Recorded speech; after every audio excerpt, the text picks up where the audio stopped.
Chapter 520. The latest chapter of this book is not finished yet. For more exciting content, please scan the QR code below to download the app. The novel will be updated at a faster rate. Millions of novels will be read for free. All the novels that cannot be found on the internet will be available here. On the other side, the man with a silver fox walked towards Gu Jiao with a murderous look. The patrolling soldiers were frightened by his imposing manner and did not even dare to salute him. It was no wonder that the man with the silver fox was so angry. He was smart all his life, but he was stupid at this moment. He had made such a big mistake in the hands of a brat. He was unwilling to admit his stupidity and did not want to regret. If he had not been obstinate and self-opinionated and listened to his uncle, what would have happened?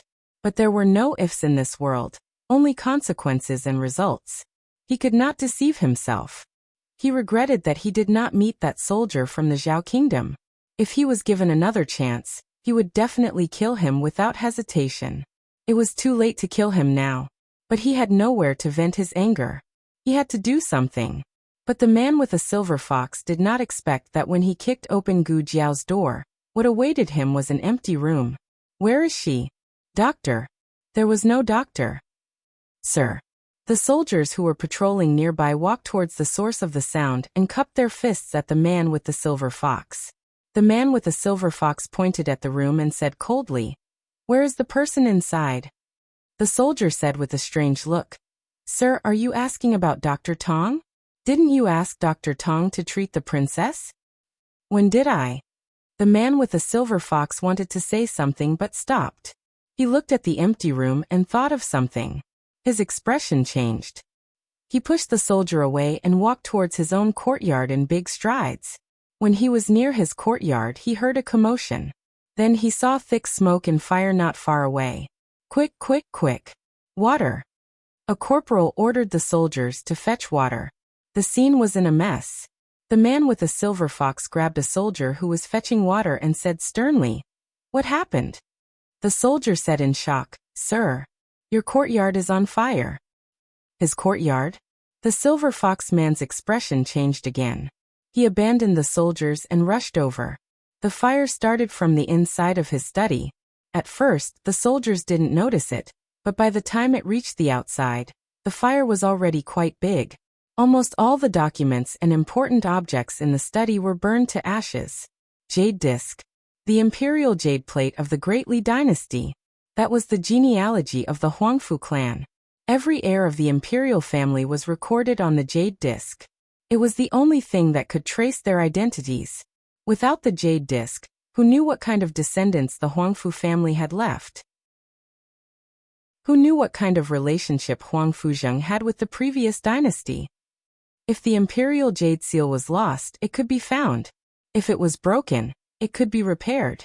However, if the genealogy of the royal family was lost, it would be irretrievable. This fire didn't burn the jade disc of the Great Li dynasty, but the fate of the Huangfu clan. The Huangfu clan was done for. Huang Fuzheng stared in disbelief at the fire that seemed to be burning the Huangfu family's fortune. His heart was boiling with anger. His body was on the verge of collapsing. He refused to accept the thought that flashed through his mind. His hand that was holding the sword began to tremble slightly. "Is the princess all right?" He suppressed his anger and asked the soldier beside him. The soldier said, "The princess went out." Huang Fuzheng frowned and asked, "What do you mean?" The soldier replied, "The princess said that she went out for a walk." Huang Fuzheng had never restricted Princess Ning An's freedom to leave the courtyard. As long as she was on the mountain, she could go anywhere she wanted. However, she didn't leave the courtyard a few days ago. Why did she go out today? Only then did Huang Fuzheng remember that Princess Ning An had summoned Dr. Tong to treat her illness. He had hurried over because he felt that something was wrong. However, when he saw the fire, he forgot about the important matter. No, the fire burning the jade disc was the most important thing. However, it was already burning. Could he still grab the ashes of the jade disc and put it together? Huang Fuzheng went to Ning An's room. Nothing seemed to have changed. However, when he looked carefully, he found that Princess Ning An's token was missing. The snacks and dry food on the table were also gone. Huang Fuzheng narrowed his eyes coldly. "Ning An, you'd better not betray me." In the forest behind the mountain, Princess Ningen, who was wearing a sable cloak, slipped and fell heavily. Princess! Leonor hurriedly supported her. Princess Ningen shook her head. I'm fine. There were 4 of them. Princess Ningen, Leonor, Dr. Tong, and Gu Jiao. The 4 of them put on masks and braved the biting cold wind as they shuttled through the forest behind the mountain. Princess Ningen was actually not as delicate as the rumors said in the capital. At least she wasn't now. She had lived in the bitter cold of the frontier fortress for so many years, often mingling with the herdsmen. She had herded the sheep, farmed the fields, and done the dirty and tiring work. Her hands were no longer the slender jade-like hands that had lived a pampered life. Her face had also lost its fair and translucent skin due to weathering and exposure to the sun. However, she still had the noble aura of a royal family. Princess Ningen fell again. Soon Dr. Tong also fell down. There was no other way. The snow was too deep. Princess, let me carry you, Leonor said. Princess Ningen waved her hand. You can't carry me. I'm too heavy. As she spoke, she turned back to look at the path they had come from. Even though it was night, the moonlight reflected off the snow made the entire back mountain appear very bright. Their mottled footprints could be seen all over the ground. Let's go quickly. They'll catch up soon, Princess Ningen said, panting. Gu Jiao focused and asked Princess Ningen, where's the secret passage? Princess Ningen raised her sore hand and pointed to the back of the forest. Through this forest, there is an old well. Underneath the well is the secret passage, if I remember correctly. The last sentence made Dr. Tong's eyelids twitch. Princess, what do you mean by if you remember correctly? Do you know the secret passage or not? Princess Ningen said awkwardly. I only saw the blueprint of the secret passage in the study. I roughly remember. Dr. Tong was mute. If she remembered incorrectly and they were cornered, wouldn't they die even more miserably? Let's go, Gu Jiao said. Dr. Tong gritted her teeth and followed. They had already escaped. There was no way they could go back. Leonor and Dr. Tong supported Princess Ningen, while Gu Jiao held the red-tasseled spear and tried to keep a safe distance from them. They passed through the forest and arrived near the ancient well. The ancient well was covered by a thick layer of snow. It took them a long time to find the cover. It's locked, Dr. Tong said in despair. Gu Jiao reached out with her red-tasseled spear and easily broke the lock. Dr. Tong was dumbstruck. Gu Jiao lit a match and threw it into the ancient well. She used the light to see the walls and bottom of the well. There was a rope ladder hanging from the wall of the well. The bottom of the well was empty. There was no danger at the moment. I'll go down first, Gu Jiao said. Be careful, Princess Ningen said. Gu Jiao turned back and nodded slightly. She jumped into the well with her red-tasseled spear. Seeing that she didn't use the rope ladder and directly jumped down, they couldn't help but be surprised. Gu Jiao picked up the match and looked around. She looked up and said, There's a passage below. There's no danger at the moment. Come down. Princess, you go down first, Leonor said. Princess Ningen nodded and slowly went down the rope ladder. Leonor was next. She was carrying a bundle and almost got stuck at the mouth of the well. Throw the bundle down, Gu Jiao said to her. Okay. Little brother Gu, you catch it. Leonor threw the bundle to Gu Jiao. Gu Jiao caught it. Leonor carefully climbed down. After she steadied herself, she looked up at the mouth of the well. Dr. Tong, you should come down too. Dr. Tong had one foot on the mouth of the well, but the other foot didn't move. I'm afraid of heights. It's not high. There's a ladder, Leonor said. Dr. Tong trembled and was about to cry. No, I really can't do it. At this moment a soldier yelled, Sir, I'm here. They're over there. In the next second, Dr. Tong put her leg in and went down the ladder with a whoosh. Everyone. Gu Jiao handed the fire torch to Dr. Tong. She quickly climbed up the well and covered the manhole cover. The manhole cover was originally a mechanism. Gu Jiao turned the iron rod under the manhole cover and locked the manhole cover from the inside. She jumped down and said to them, Let's go. They entered the secret passage. The secret passage was pitch black. At first, Gu Jiao could still use a fire starter, but after walking for a while, the fire starter couldn't be lit anymore. Lian, take out the night luminescent pearl. Princess Ning'an said to Lian. Okay. Lian took out a night luminescent pearl that was bigger than a fist from the bundle. Gu Jiao had never seen such a big night luminescent pearl before. It was quite strange. Princess Ning'an looked down and smiled bitterly. Mother gave it to me on my birthday. Gu Jiao didn't know how Princess Ning'an felt when she mentioned her grandaunt. Her grandaunt had tried to stop this marriage, but Princess Ning'an had been blinded by love and wholeheartedly wanted to marry the prince consort. What she got in return was a scheme and a betrayal. I don't know if mother still wants to see me. She does. Gu Jiao said.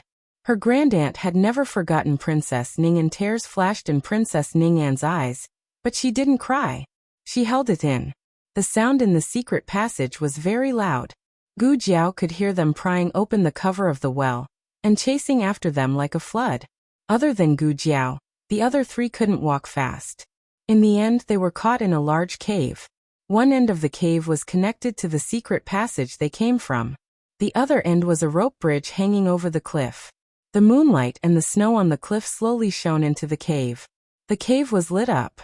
Gu Jiao threw the small basket to Dr. Tong, and stood in front of the three. She looked coldly at the pursuers entering the cave. You go first. No one is allowed to leave today. Huang Fuzheng's voice came from behind the army.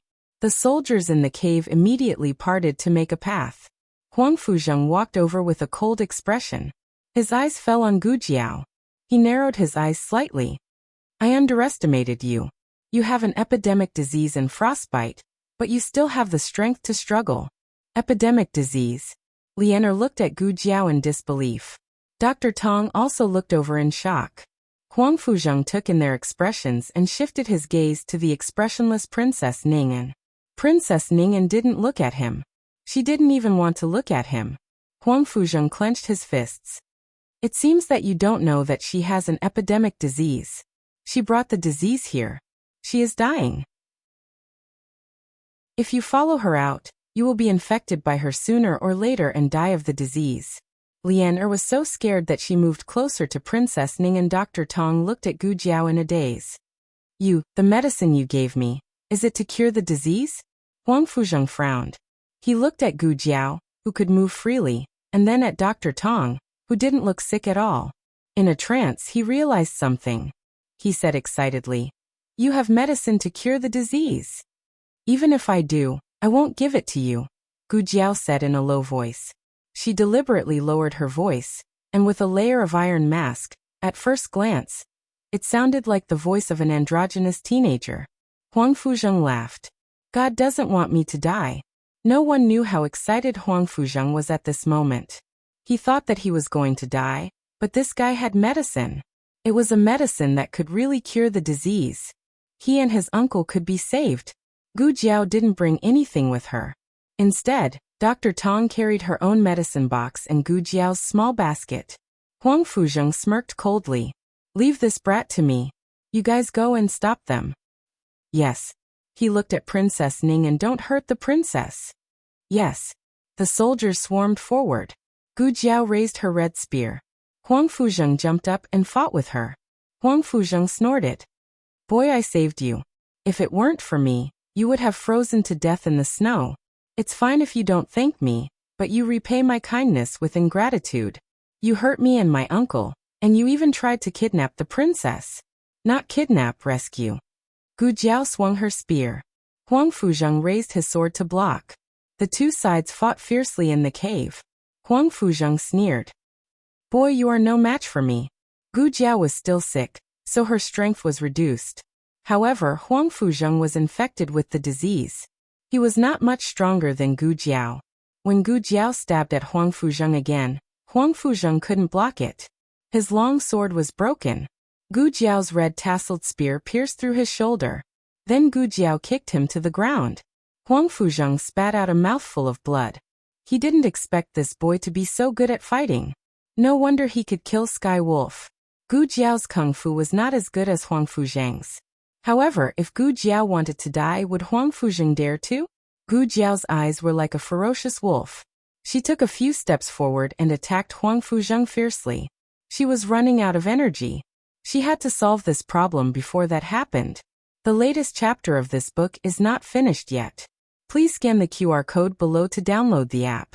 The novel is more complete and updated faster. Millions of novels are free to read. You can find all the novels that you can't find on the internet. https://www.zhhbqg.com/89642_8964286/10921756. HTML Genius memorized the website's address. www.zhhbqg.com Biku Pavilion's mobile reading website. zhhbqg.com. Chapter 521. The latest chapter of this book is not finished yet. For more exciting content, please scan the QR code below to download the app. Novels are updated faster. Millions of novels are free to read.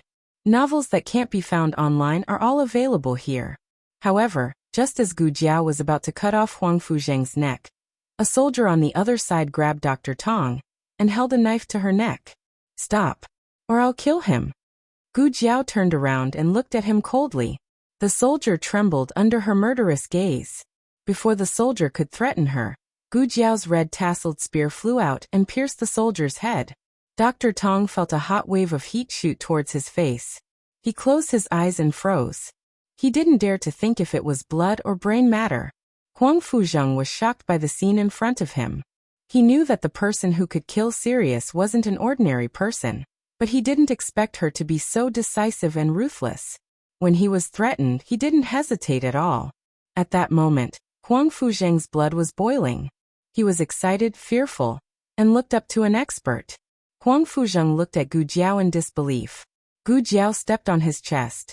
His ribs broke instantly and he spat out a mouthful of blood. He trembled in pain. Gu Jiao looked down at him from above, her emotionless eyes filled with coldness. Killing someone wasn't scary. What was scary was how calm she was when she did it. Huang Fuzheng felt his soul tremble. Gu Jiao only needed a little more force to step on his ribs and into his lungs. At this critical moment, Huang Fuzheng still didn't give up and looked at Princess Ning'an. Princess Ning'an turned her face away. "Ning'an," he said, enduring the pain. Princess Ning'an's throat moved.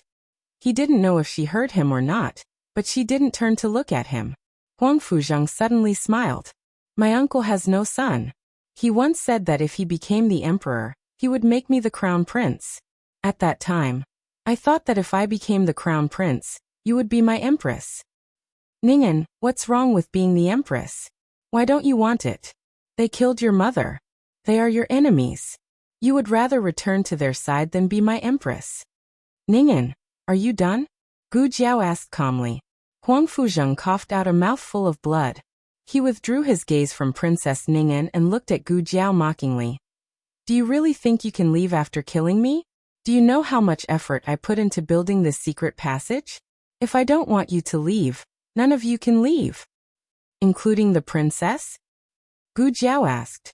Huang Fuzheng recognized that she was a girl. Unfortunately, his attention was not on Gu Jiao's voice. He said, "Yes, including her." Gu Jiao said again, "You are dying, but you don't let her leave. Is this how you treat her?" Huang Fuzheng gritted his teeth. "As long as you are willing to give me the medicine, I won't die, and Ning'an won't lose her husband." "Oh, you mean it's my fault?" Gu Jiao tilted her head coldly and looked at him. "You are the one who caused the epidemic." Huang Fuzheng's confidence was completely crushed by her words. In the end, it was all about harming oneself. Huang Fuzheng was seriously injured. He was so angry that his intestines turned green with regret. He coughed out another mouthful of blood. "Let him die on his own." Princess Ning'an suddenly turned around, her voice trembling uncontrollably. "Anyway, he has the epidemic. He can't live." Huang Fuzheng's eyes lit up when he heard Princess Ning'an pleading for him. However, the next second he heard Princess Ning'an say, "When we cross the bridge, cut it off." This was the only secret passage. If the bridge was broken, they would never be able to get out. Huang Fuzheng's expression froze. Ning, and why are you forcing me? Miss Gu, let's go. Princess Ning, and walked out of the cave without looking back. Gu Jiao walked over and pulled out her red tasseled spear. Huang Fuzheng looked at Princess Ning An's back and said, I told you you can't get away. Only I can get out of this secret passage. If you don't believe me, you can try. Princess Ning An had one foot on the cable bridge. She paused for a moment, but did not pay attention to it. She walked forward. Something incredible happened. The moment the cable bridge swayed, the cliff on the other side suddenly shook. It was as if something was splitting open, and then a stone door was revealed. With a loud bang, the stone door opened, and a death warrior full of murderous aura walked out from inside. The man was as tall and strong as Sky Wolf, and his aura was almost the same as Sky Wolf's. Gu Jiao's eyes turned cold. This was Huang Fuzheng sneered. Yes, it's Sky Wolf, the second Sky Wolf. Do you think I only have one Sky Wolf? Although he is not as powerful as Sky Wolf, he is not much weaker. He is more than enough to deal with you. Gu Jiao was so exhausted that it was difficult for her to breathe. She could barely kill Huang Fuzheng. If Sky Wolf came, she would have no chance of winning. Huang Fuzheng said arrogantly, Give me the medicine, and I'll leave your body intact. Don't hurt her. Princess Ning An walked quickly to Gu Jiao. Do it. Huang Fuzheng said to the man of sacrifice. The man of sacrifice was incredibly fast. He crossed the cable bridge in an instant, passed Princess Ning An and came to Gu Jiao's back. He grabbed Gu Jiao's neck, intending to lift Gu Jiao up high. But before he could exert his strength, another strong figure came from the cable bridge. A sharp sword chi cut the man of sacrifice's back. The man of sacrifice did not have time to dodge. He was hit, and the armor on his body cracked. Almost at the same time, Gu Jiao blocked his shoulder with the red tasseled spear. She lifted her foot and kicked him in the chest, using the force to break free from his hands. The man of sacrifice was not injured by this kick, but after being hit twice, he was really angry. He raised his hand to grab Gu Jiao, but Gu Chongqing quickly flashed to Gu Jiao and stabbed the man of sacrifice's wrist. The man of sacrifice's wrist armor cracked. Gu Chongqing held Gu Jiao's waist. He stepped back a dozen steps and gently put his sister down at the entrance of the cave. His hand holding the sword was full of murderous intent. He looked at Gu Jiao with gentle and loving eyes. Can you still walk? Cross the bridge first and wait for me there. Gu Jiao nodded. The soldiers in the cave were not a threat. They had been scared silly by Gu Jiao's headshot. Almost no one dared to stop her. Gu Jiao, Princess Ning An, and the others got on the cable bridge. Stop them! Huang Fuzheng shouted. Gu Chongqing blocked the entrance of the cave with his long sword. He looked coldly at the man of sacrifice charging at him. He said to Gu Jiao, Get on the bridge and don't look back. Okay. She did not look back. Gu Jiao led the way onto the bridge. Princess Ning An and Lianer followed closely behind. Dr. Tong brought up the rear. But he really was afraid of heights. This time, it was not an ancient well under his feet, but a bottomless abyss. And the cable bridge would shake. Sob, sob, sob. It was too difficult for him. They're coming, Gu Jiao said. Ah! Dr. Tong waved her arms and leaped over with a whoosh. He was the first to reach the cliff on the other side. The sounds of fighting came from behind them. Cold wind blew from the cave towards the cable bridge. Gu Jiao smelled the thick scent of blood.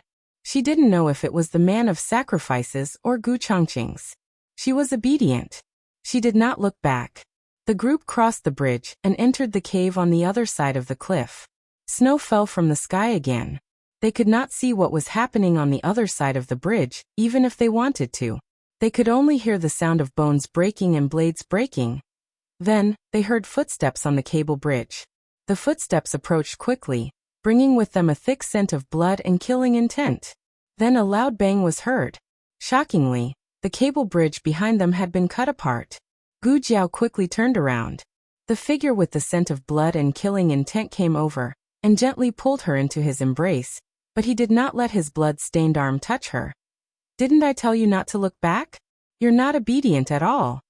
His murderous aura dissipated in an instant. Gu Jiao's little head was against his chest. She pointed behind her. That's behind me, I didn't look back. Gu Chongqing couldn't help smiling. His lips curled, twisting words. Gu Jiao sniffed. You're injured. Gu Chongqing said. No, it's his blood. Is he dead? Gu Jiao asked. He would not let off a single person that bullied his little sister.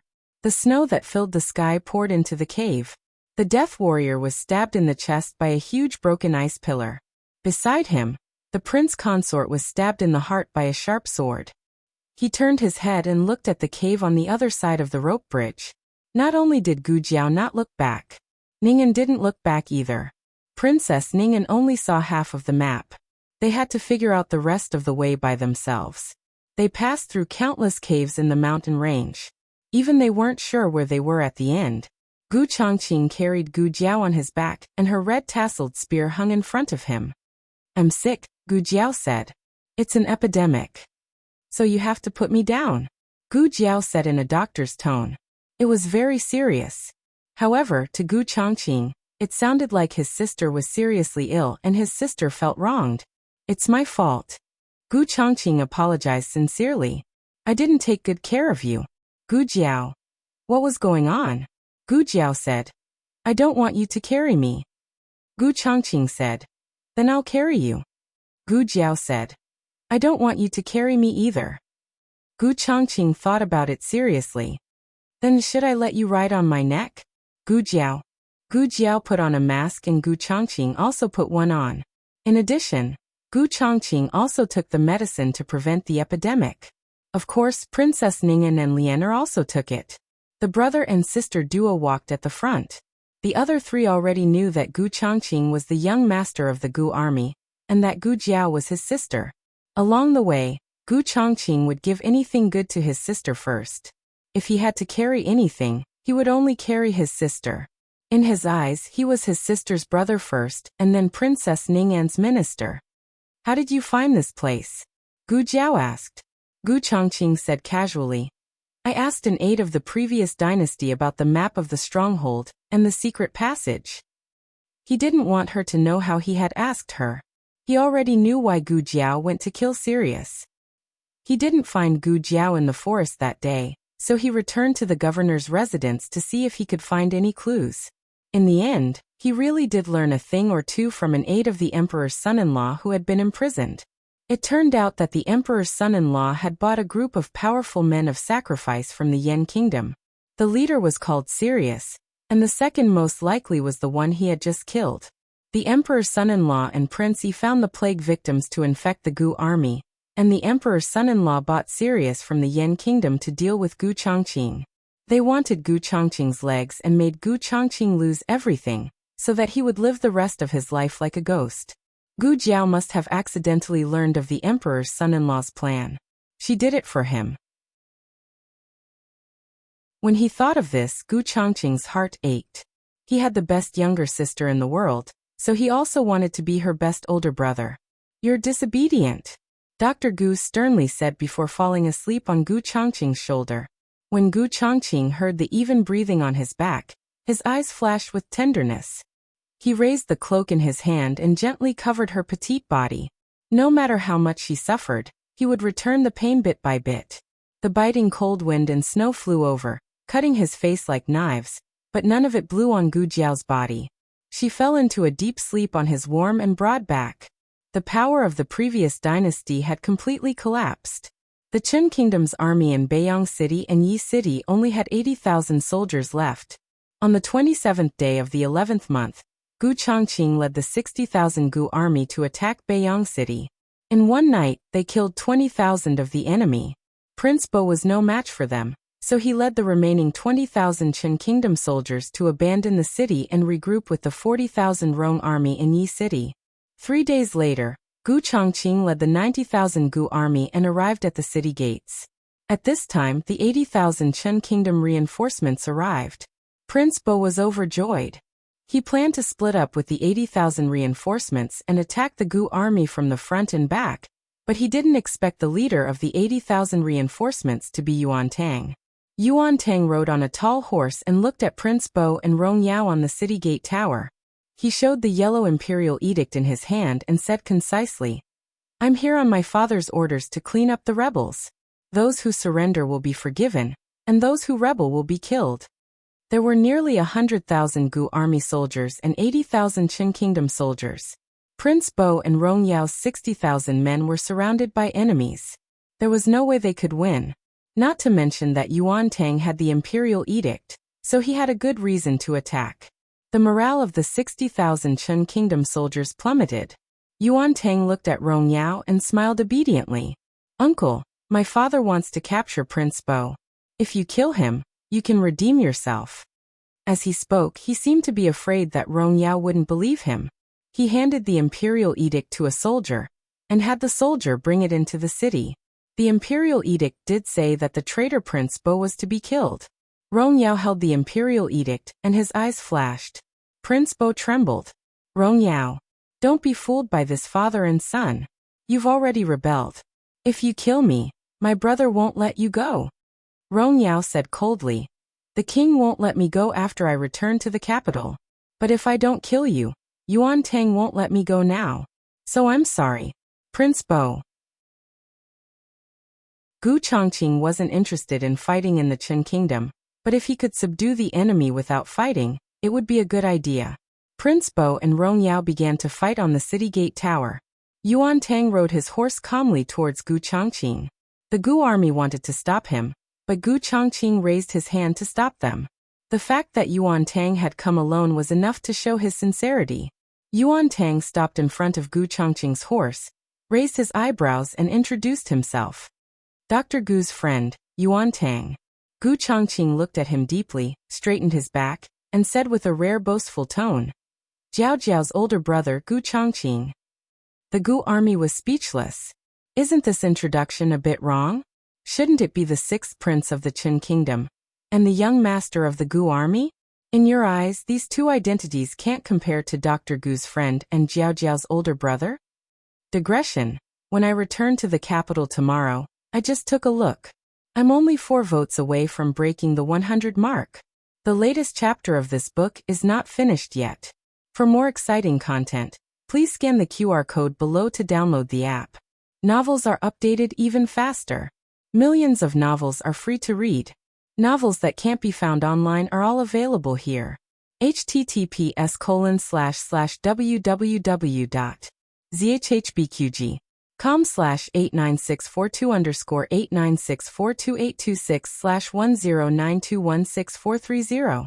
HTML Genius memorized this website's address in 1 second.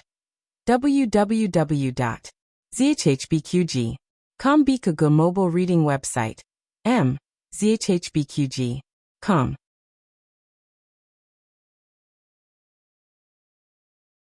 Chapter 522. The latest chapter of this book is not finished yet.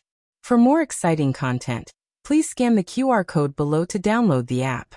Novels are updated faster and more frequently. Millions of novels are free to read.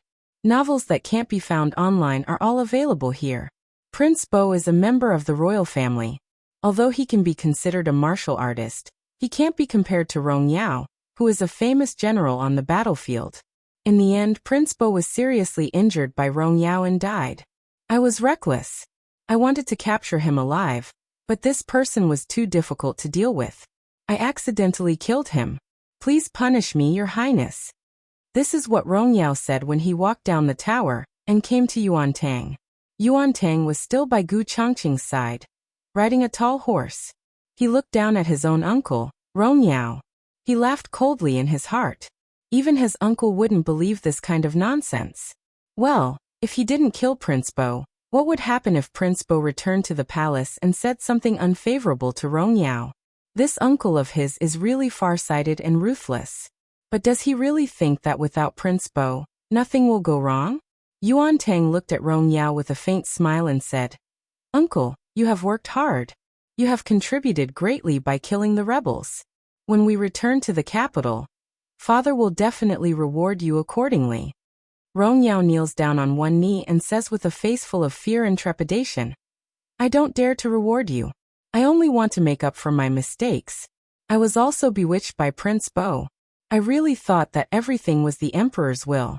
Who would have thought that this person made up the imperial edict and caused us to follow him on an expedition. Your Highness, please investigate this matter. Gu Changqing's thin lips move. Rong Yao's face becomes very ugly. Rong Yao's youngest son, Rong Fu, died at the hands of Gu Changqing. Rong Yao has a lot of resentment towards Gu Changqing, but people under the eaves have to bow down. Yuan Tang looks at Gu Changqing and then at Rong Yao and says, Uncle, you are too serious. When we return to the capital, Father will investigate the truth. As long as you have a clear conscience, I believe that one day the truth will be revealed. A layer of cold sweat appeared on Rong Yao's forehead. He didn't dare to raise his head to look into Yuan Tang's eyes. He could already feel the threat from Yuan Tang. Your Highness, may I have a word with you? Rong Yao said to Yuan Tang. Yuan Tang rode his horse back to the camp of the Chun State's army. General Zhang looked at their backs and said to Gu Changqing, General, I'm afraid that the one surnamed Rong wants to fight. The 80,000 reinforcements from the state of Chun and the 60,000 soldiers from Yi City greatly outnumbered the Gu army. If they really fought, it would definitely be a bloody battle. There was no trace of anxiety on Gu Changqing's face. He said calmly, Yuan Tang won't agree. If Yuan Tang really wanted to start a war, they wouldn't have come alone, and they wouldn't have introduced themselves as Gu Jiao's friends. It wasn't clear what Yuan Tang said to Rong Yao, but Rong Yao was on the verge of exploding. Yuan Tang ignored him and ordered the 60,000 soldiers of the state of Chun to leave Yi City. Of course, this wasn't over. The state of Chun was the one who violated the peace treaty and started the war. All the losses would be borne by the state of Chun. For the state of Chun, which had already suffered losses, this was like adding fuel to the fire. But this time, Yuan Tang truly saw the cruelty of war and the terrible price it brought. If Yuan Tang was still thinking about starting a war with the state of Zhao when he was a hostage, then he no longer had such thoughts. War was a struggle for power between those in power, but the ones who paid with their lives were the innocent soldiers and civilians. Yuan Tang rode his horse to the camp of the Gu army again. He said to Gu Changqing seriously, If you trust me, I want to escort Rong Yao back to the capital of the state of Chun. Later, I will personally go to the capital of the state of Zhao to ask for forgiveness and negotiate with the emperor. Yuan Tang was still a hostage of the state of Chun. Logically speaking, he was going to return to the capital with Gu Changqing. Letting him go was like letting a tiger return to the mountain. Without waiting for Gu Changqing to answer, Yuan Tang said again, But before that, I hope to go to Yuegu City with you and pay a visit to the Grand Marshal and the old Marquis. Okay, Gu Changqing said. Yuan Tang had followed Gu Changqing to ancient Moon City alone. This magnanimity and courage made people look at him in a new light. But when they actually arrived at Yuegu City, Gu Changqing realized that he had been tricked. This kid didn't come to visit Tang Yueshan and his grandfather. He was clearly here to see his sister. As soon as Yuan Tang entered the city, he went to the wounded barracks. Dr. Gu, I'm here. Looking at Yuan Tang, who didn't treat him as an outsider at all, Gu Changqing narrowed his eyes dangerously. Gu Jiao's disease had long been cured and he had passed the quarantine period. At this time he was guiding a few soldiers in rehabilitation in the wounded barracks. He was wearing the armor of a general of the state of Chun. When he suddenly barged in, the soldiers in the wounded barracks were so shocked that they immediately pulled out the swords beside the bed. Yuan Tang clicked his tongue, took off the sword at his waist, and threw it to the nearest wounded soldier. Take it. The wounded soldier was speechless. Gu Jiao's expression was very calm. He only glanced at Yuan Tang, then said to the recovering soldier beside him, You continue. The recovering soldier continued to walk forward with the help of his crutches. Yuan Tang stood beside Gu Jiao uninvited and said exaggeratedly, You're not excited to see me at all. If I had known earlier, I wouldn't have come to see you. What's the matter? Gu Jiao asked. Yuan Tang opened his mouth, but it seemed that there was nothing. He clicked his tongue and said, Aren't you going to ask me what I'm doing at the frontier fortress? Gu Jiao said, Oh, to kill Prince Bo or to kill Rong Yao. Yuan Tang was speechless. Here for you. Yuan Tang handed a small bag that he always carried with him to her. What is it? Gu Jiao asked. Yuan Tang stuffed the bag into her arms and said, "The begonia flower box is for you. The bamboo box is for my cousin.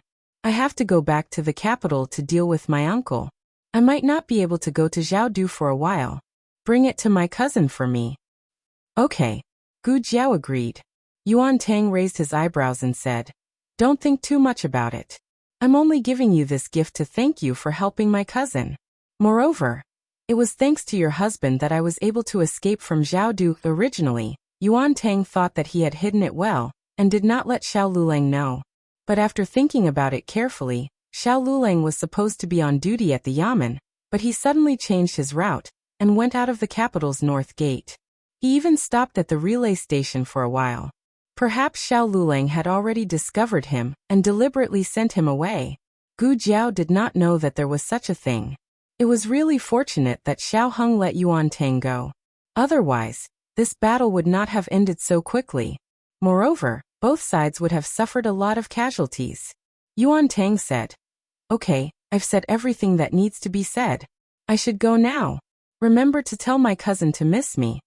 Hearing this, Gu Changqing finally sheathed his sword. Yuan Tang spurred his horse and left Yuegu City. Looking at his receding figure, General Zhang asked, "General, are we really letting him go just like that? The state of Chun has 140,000 soldiers. If he starts a war with us now..." "He won't," Gu Changqing said. Jiao Jiao believed in him, so he believed in him. Gu Jiao came out of the wounded barracks and saw Gu Changqing waiting at the door. "Are you here to change your bandages?" Gu Jiao asked. Gu Changqing said seriously, "Yes." Gu Jiao took him to the tent next door, and cut the gauze on his hands with scissors. This was not the injury he got when he held the red tasseled spear to protect Gu Jiao when she lost control when he first came to Yuegu City. It was the injury he got when he went to the nest of the remnants of the previous dynasty to find Gu Jiao.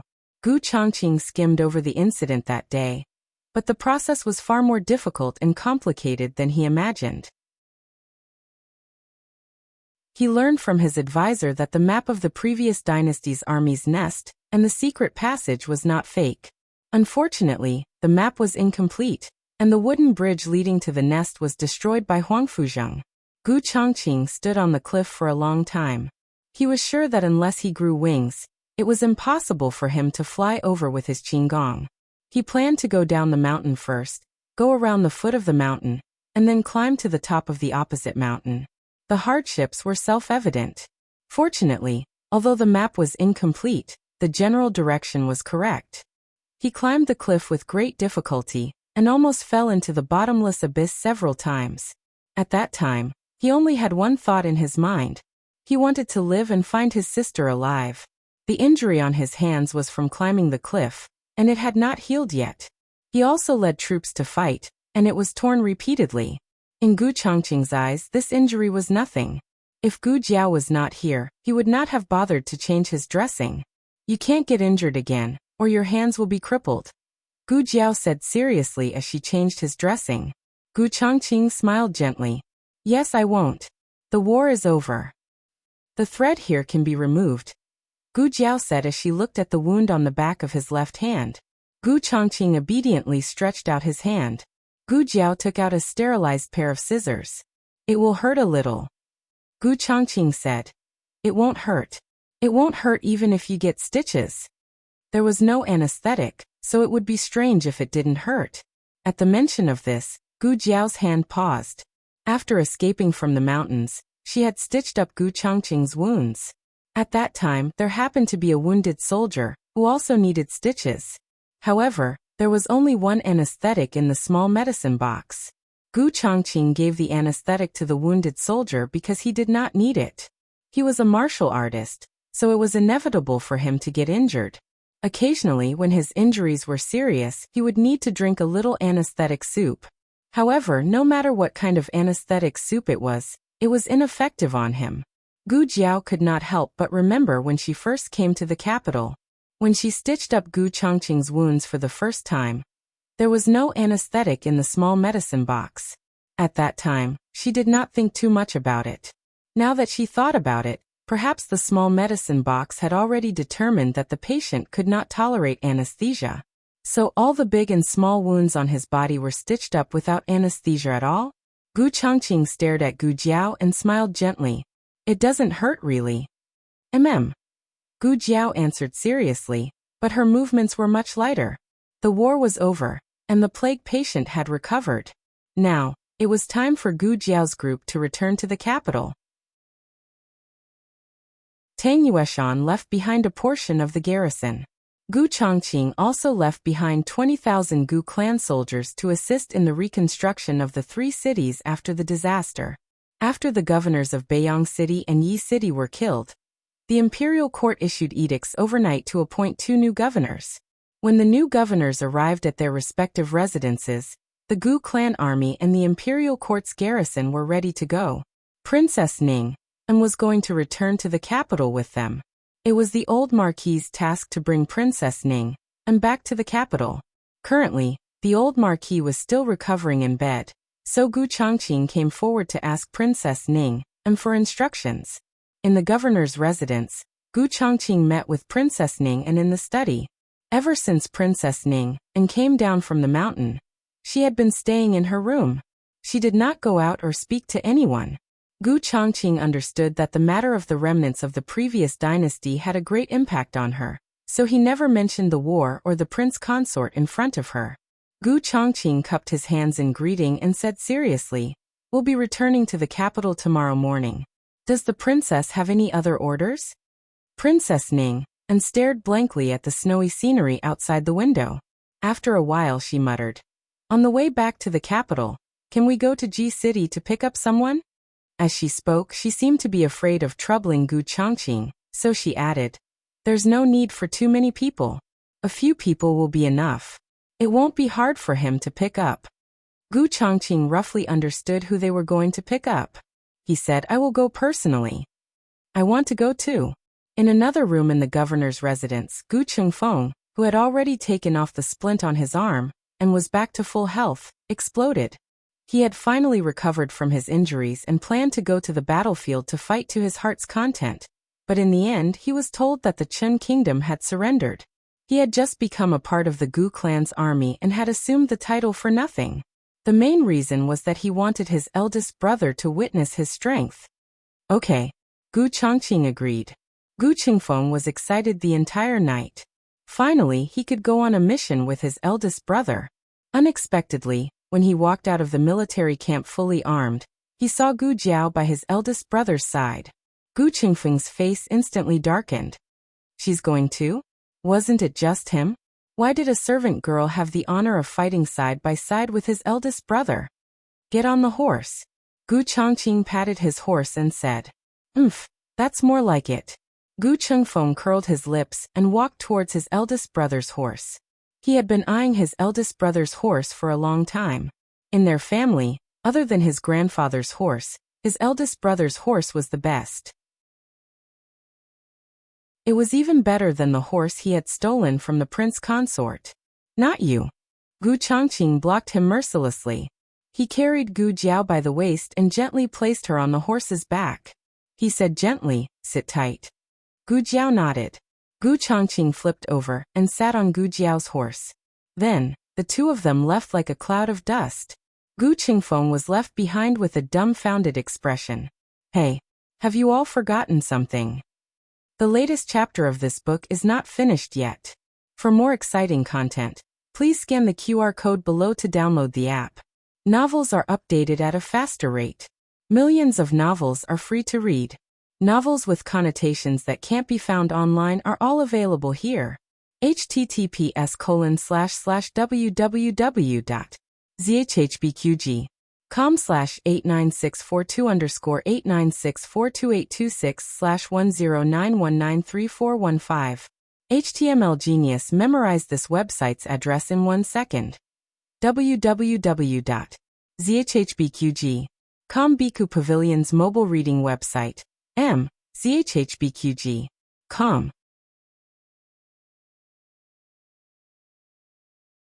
Chapter 523. The latest chapter of this book is not finished yet.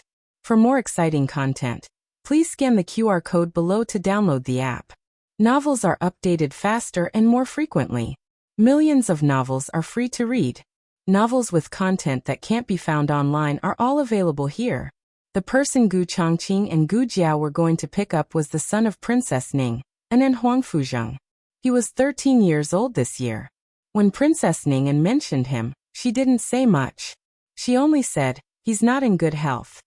But when the three of them arrived at the address Princess Ning provided, they realized that they had underestimated the meaning of not in good health. It was a young man sitting in a wheelchair. His cheeks were thin and his skin was pale. He was wrapped in a thick cloak, and the fox fur on his collar fluttered in the cold wind. He had a pair of long and narrow eyes, very much like his father's, and his nose and mouth were very much like his mother's. He sat in the yard full of green bamboo, with only 4 guards around him.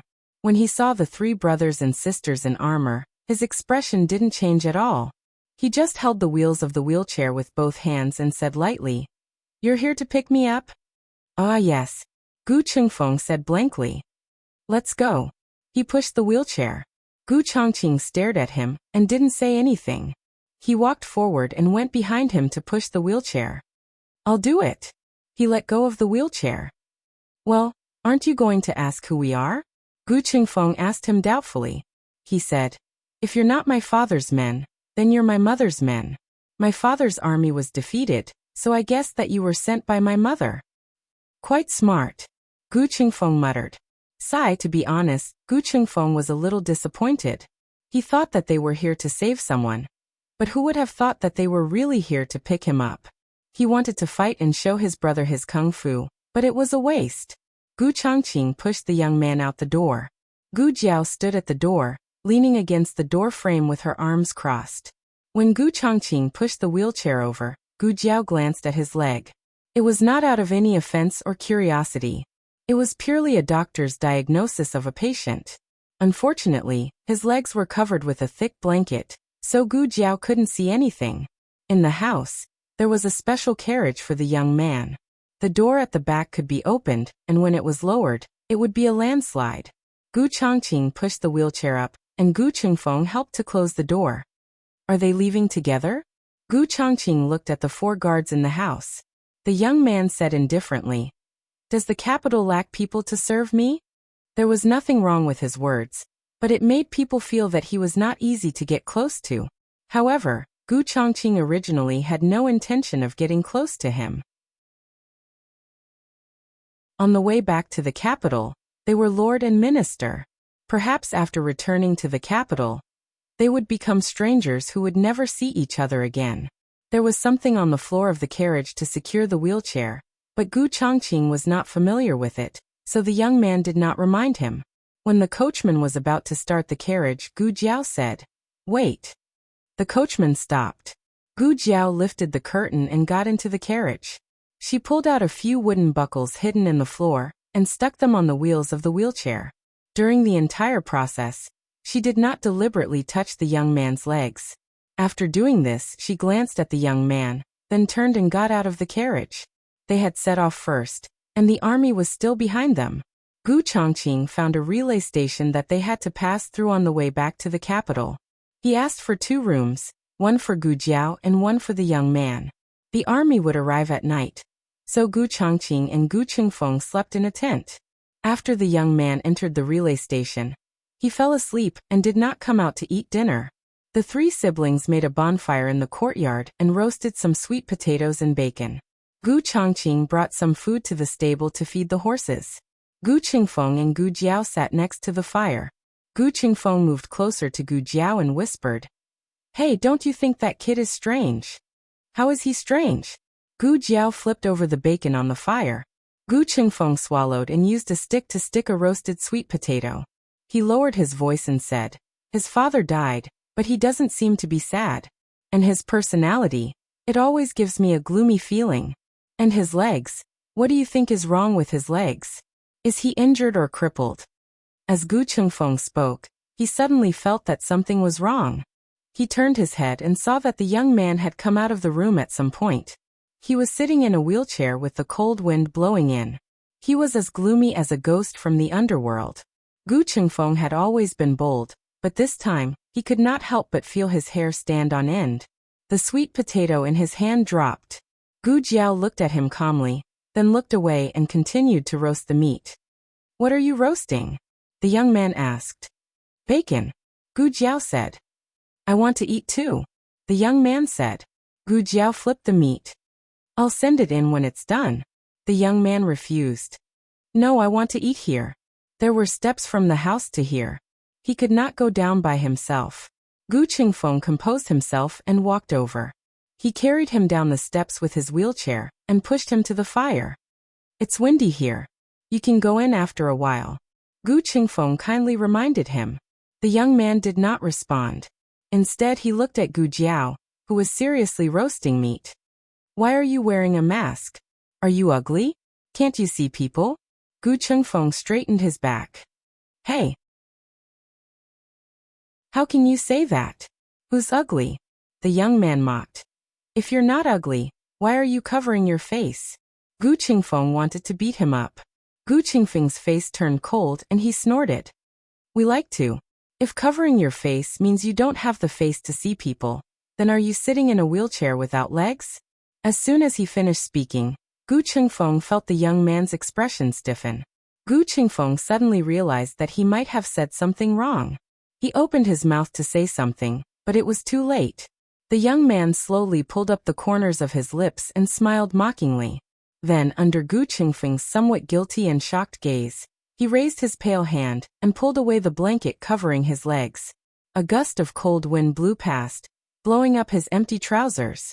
The military report of the victory at the frontier fortress arrived at the palace as early as the beginning of December. The emperor and the civil and military officials all breathed a sigh of relief. The remnants of the previous dynasty colluded with the pirates and the Qin army, causing the two borders of the Zhao kingdom to be at war at the same time. The Zhao kingdom was attacked from both sides. They also heard that the old Marquis and Princess Ning and had been captured. Originally, no one had much confidence in this battle, but they did not expect the Gu army to win so quickly. The emperor began to look forward to the return of Princess Ning, and Gu Chongqing, Tang Yueshan, the old marquis and the soldiers. Of course, there was also the little godly doctor. He was the one who gave the imperial edict to let the little godly doctor out of the capital. At that time, he really did not expect the little godly doctor to go to the frontier fortress. If it were not for the news from Yuegu City that there were two officials sent by Empress Dowager Zhuang with the token of Renshou Palace, he would still be in the dark. If he had known that she was going to such a dangerous place, he would not have given her the imperial edict to leave the city. Only the heavens knew that his imperial mother hated him to death. He had not seen her for 3 days. Not here yet. Not here yet. The emperor sat restlessly in the imperial study. Soon. They said that they will arrive in a few days. Eunuch Wei said with a smile. The emperor looked at him with hidden bitterness. You said that last time. Eunuch Wei smiled embarrassedly. Isn't it because the mountain was blocked by heavy snow and they suddenly could not leave? The weather was colder than when they left, and the mountain was blocked by heavy snow more often. Originally, according to the speed of the army's rapid march, they should have arrived in the capital on the 20th. But day after day, even after the new year, there was still no sign of the army. The emperor slumped back in his chair.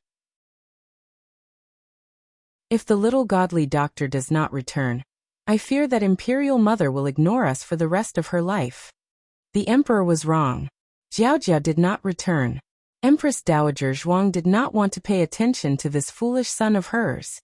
He actually took her Jiao to the frontier fortress. How did she not suffocate him with a blanket?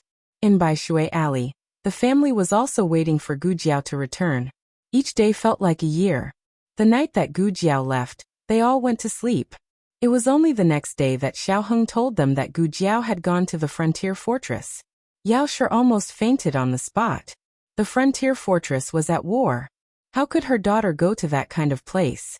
Gu Yan was used to Gu Jiao's existence.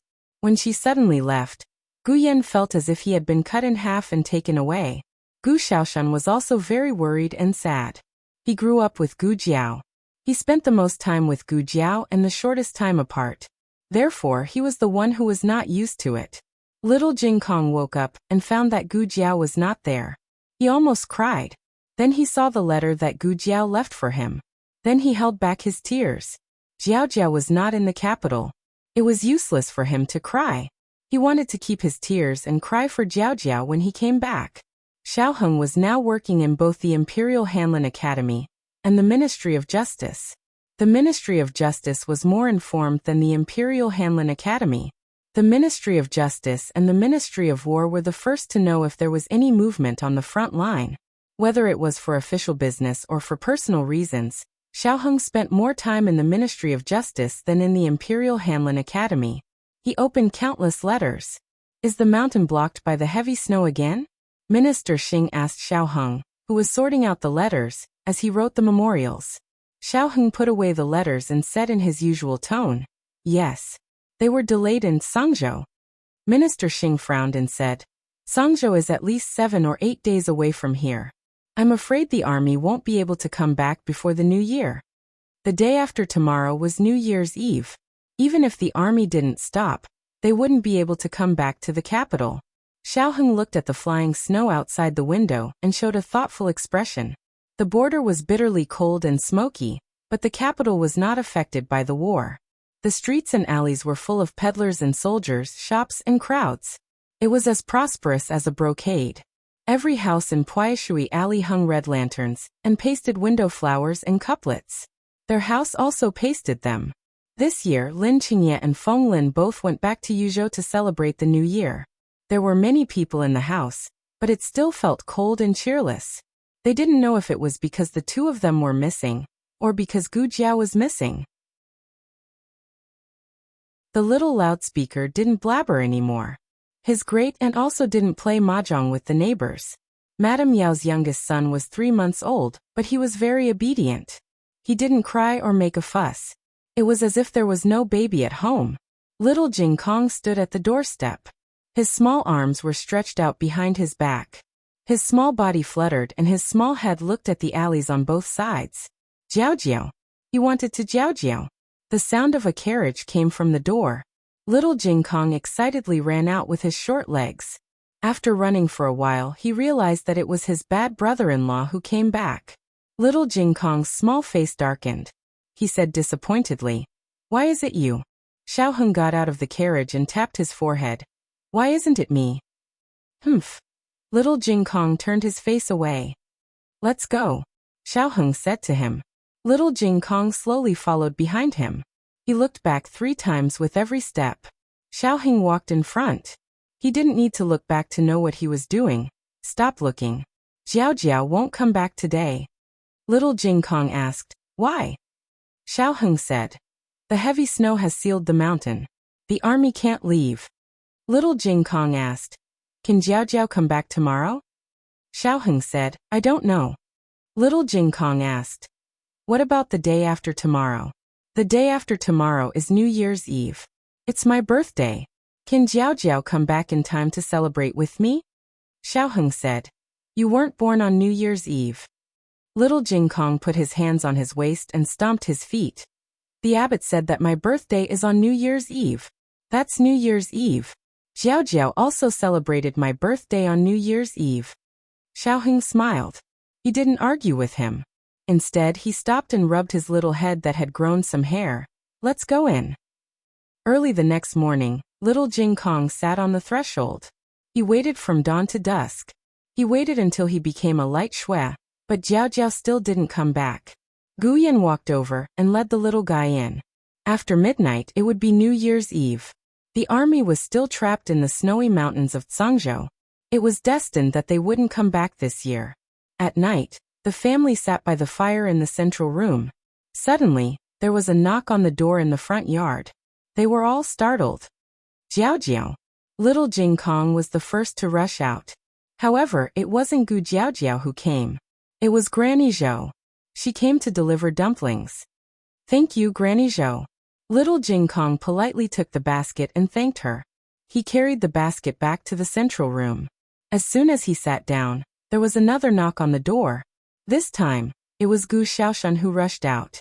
Gu Yan also wanted to rush out, but he was a little sickly boy. He couldn't outrun the two of them. Unfortunately, it wasn't Gu Jiao Jiao this time. It was Aunt Lu. Aunt Lu came to deliver spring rolls. When the door was knocked on for the third time, Secret Guard A rushed out. He received a murderous look from his young master. Either he opened the door or he died. So cruel. Master Zhao, thank you. Secret Guard A carried the basket of duck eggs back to the central room. Everyone sighed in unison. The door of the courtyard was ajar. Gu Jiaojiao didn't need to knock on the door to return to her own home. Therefore, everyone knew clearly that it wasn't Gu Jiao who came. However, they still couldn't help but look forward to it. Go to sleep, Xiaoheng said to everyone. Everyone returned to their own rooms with heavy hearts. It seemed that this New Year's Eve, Jiao Jiao really couldn't come back. Xiao Lulang tidied up the central room. He wasn't sleepy for the time being, so he went to the study to read for a while. It was still the letter of credence from the Yin Kingdom. He was almost halfway through it. However, he couldn't continue reading tonight. New Year's Eve used to be the most important day in his life. It was the day he came to this world, and it was also the day he died in that fire.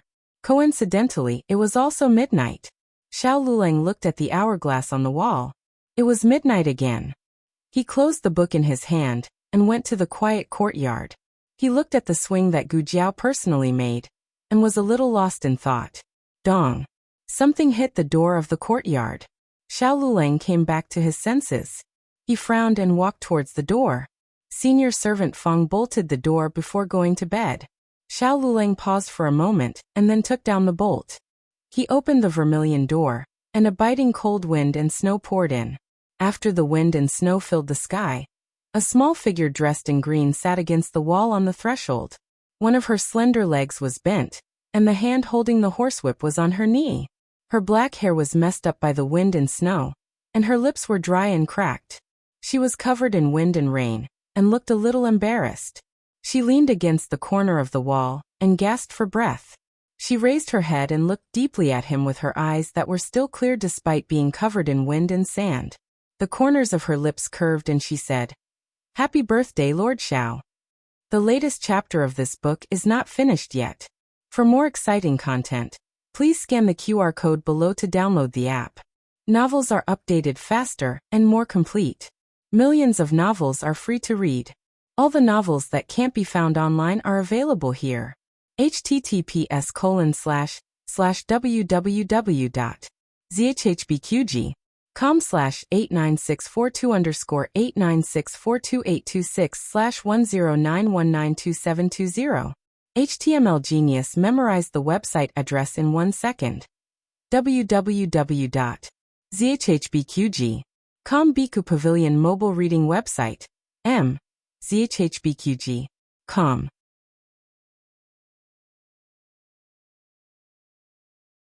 Chapter 524. The latest chapter of this book is not finished yet. For more exciting content, please scan the QR code below to download the app. The novel will be updated even faster. Millions of novels will be read for free. All the novels that can't be found online will be available here. When she said this, her chest rose and fell slightly. Although she tried her best to calm her breathing, she was still out of breath. It could be seen how hard she had been running all the way here. She didn't even have the strength to stand up, which was why she bumped into the door with a loud thud. She didn't want Xiaoheng to see her in such a sorry state, so she sat on the hard threshold with a calm look. She leaned against the cold corner of the wall, but she didn't know that her tiredness was written all over her face. Even so, when she looked at him, her eyes were still shining. The wind and snow were raging between heaven and earth, and the cold wind was whistling.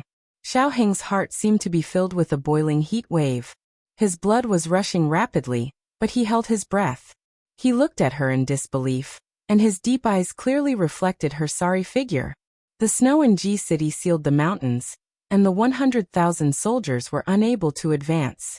However, she crossed the mountains alone, braved the strong wind and cold snow, and appeared in front of him on his birthday. Xiaoheng was well-read and had a belly full of classics, but at this moment, he couldn't find the right words to describe his feelings. He suddenly felt a little upset, and even a little painful. He didn't say anything, but the look in his eyes said it all. It was just a birthday that he didn't care about. Why did she rush back? Why didn't she wait for the wind and snow to pass? Why didn't she go with the imperial court's army? Why, what else could it be? It was just something that he didn't care about, but someone cared about it for him. Xiao Heng's heart was moved, but there was no change in his expression. He quickly took off his outer robe, squatted down, and wrapped the outer robe with his body temperature around Gu Jiao's body. Gu Jiao's body was enveloped by a huge wave of warmth, followed by his unique manly aura and delicate fragrance. She sniffed and said with a little nasal voice that was frozen, "You smell so good." Xiao Heng looked at the tip of her nose, which was red from the cold. "You're so cold. Can you still smell my fragrance?" "Yes, it smells good," Gu Jiao said with certainty.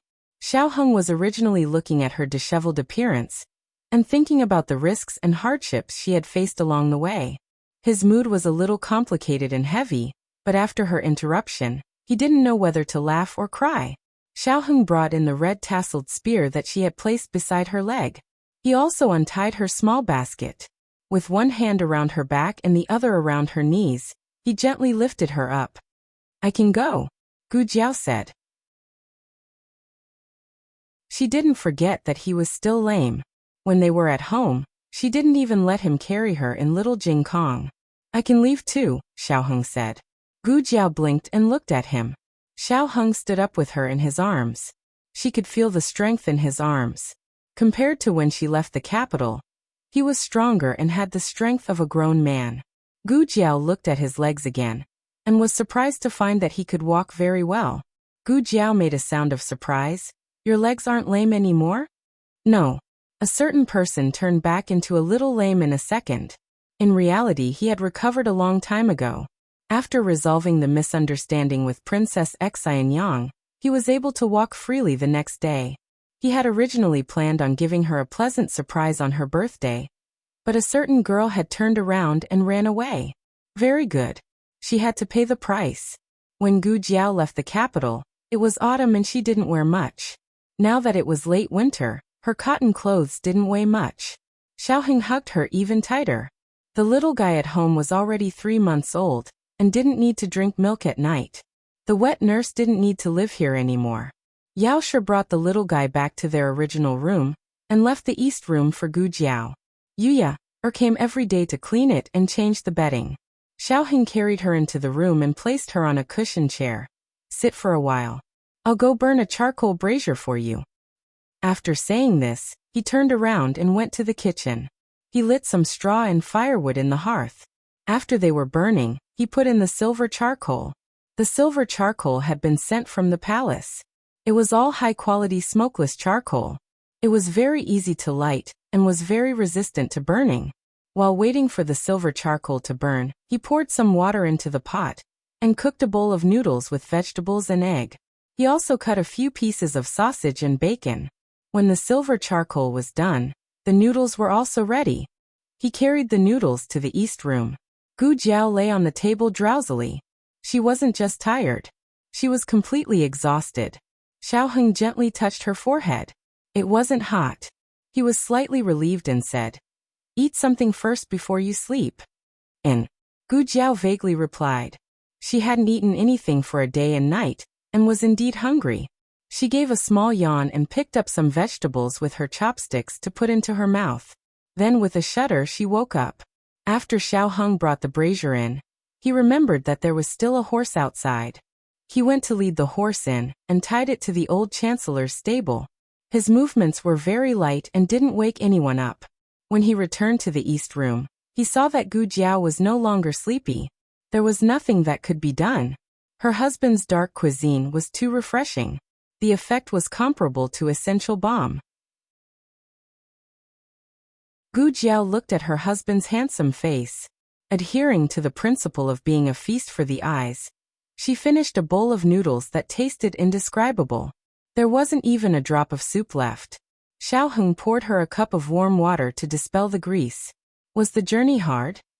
It wasn't hard. I'm not going to war. I'm just going to be a doctor. As soon as she finished speaking, a dagger fell out of her sleeve with a clang. It was the dagger of the Chen Guorong family. It was one of the spoils of war in ancient Moon City. Gu Jiao blinked. If I'm not embarrassed, it's others who are embarrassed. She bent down to pick up the dagger without changing her expression. With another clang, a sleeve arrow fell out. It was the hidden weapon of the Tang family's archers. It was one of Tang Yueshan's personal treasures. Her face didn't turn red, and her heart didn't skip a beat. She calmly picked up the sleeve arrow. Just as she put the arrow and dagger on the table, she accidentally touched the small basket. The small basket fell on the table, and the things inside fell out. Darts, battle axes, meteor hammers, 9-section whips. Xiao Heng's eyes became very dangerous. Gu Jiao rolled her eyes. Would you believe me if I said I picked them up? Xiao Heng, huh? I have something for you. Gu Jiao changed the topic in a second. She took out something tightly wrapped in cloth from the small basket and handed it to him. Open it and take a look. Xiao Heng still wanted to pursue the matter of her going to the battlefield. He originally thought that she went to the border to rescue the old duke who had fallen into the enemy's hands. However, it seemed that she had robbed the entire army of the Qin state. It was obvious that she had been on the battlefield a lot. Gu Jiao didn't give him a chance to pursue the matter.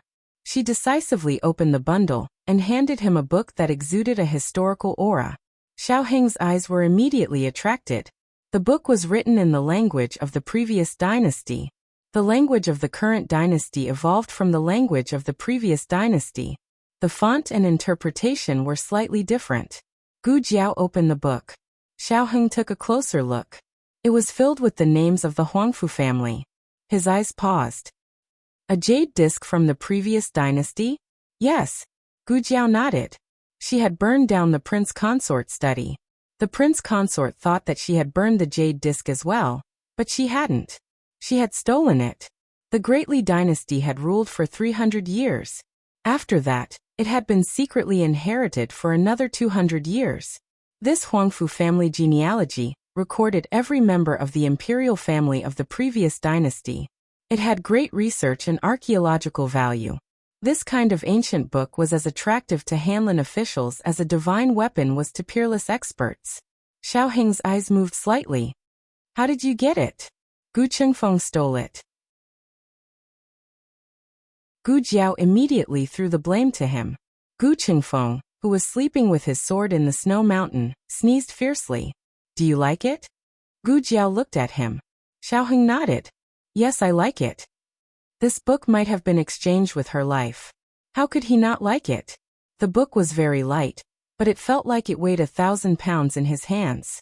Gu Jiao looked at him with a pair of clear and bright eyes. She looked somewhat obedient.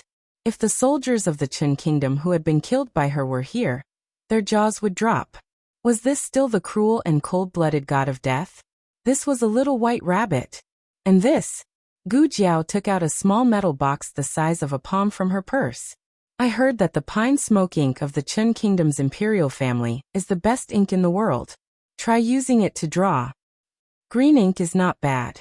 Unfortunately, there are only 2 pieces. Prince Bo has a master who makes brushes. He made a new one for me. Gu Jiao continuously took out small gifts from the small basket on her back. He didn't know how many things she had in there. Xiao Heng stared at her deeply. Every time she took out a small gift, his eyes would deepen. After she took out a small gift for the umpteenth time, he finally couldn't hold it in anymore. He gently clasped one of her wrists and pulled her into his arms. Gu Jiao was caught off guard. Her small head bumped into his warm chest. His drumming heartbeat passed through the thick material of his clothes and into her ears. Her ears were burning from the sound of his thumping. The surroundings suddenly seemed to be quiet. Only each other's breathing and heartbeat could be heard. Are you hurt? He asked in a hoarse voice. Digression. Writer's block is a little bad. Get up tomorrow to write. The latest chapter of this book is not finished yet. For more exciting content, please scan the QR code below to download the app. Novels are updated faster and more complete. Millions of novels are free to read. Novels with connotations that can't be found online are all available here. https://www.zhhbqg.com/89642_89642826/1091691111. HTML Genius memorized this website's address in 1 second. www ZHHBQG. Com Bikugo mobile reading website. M. ZHHBQG. Com.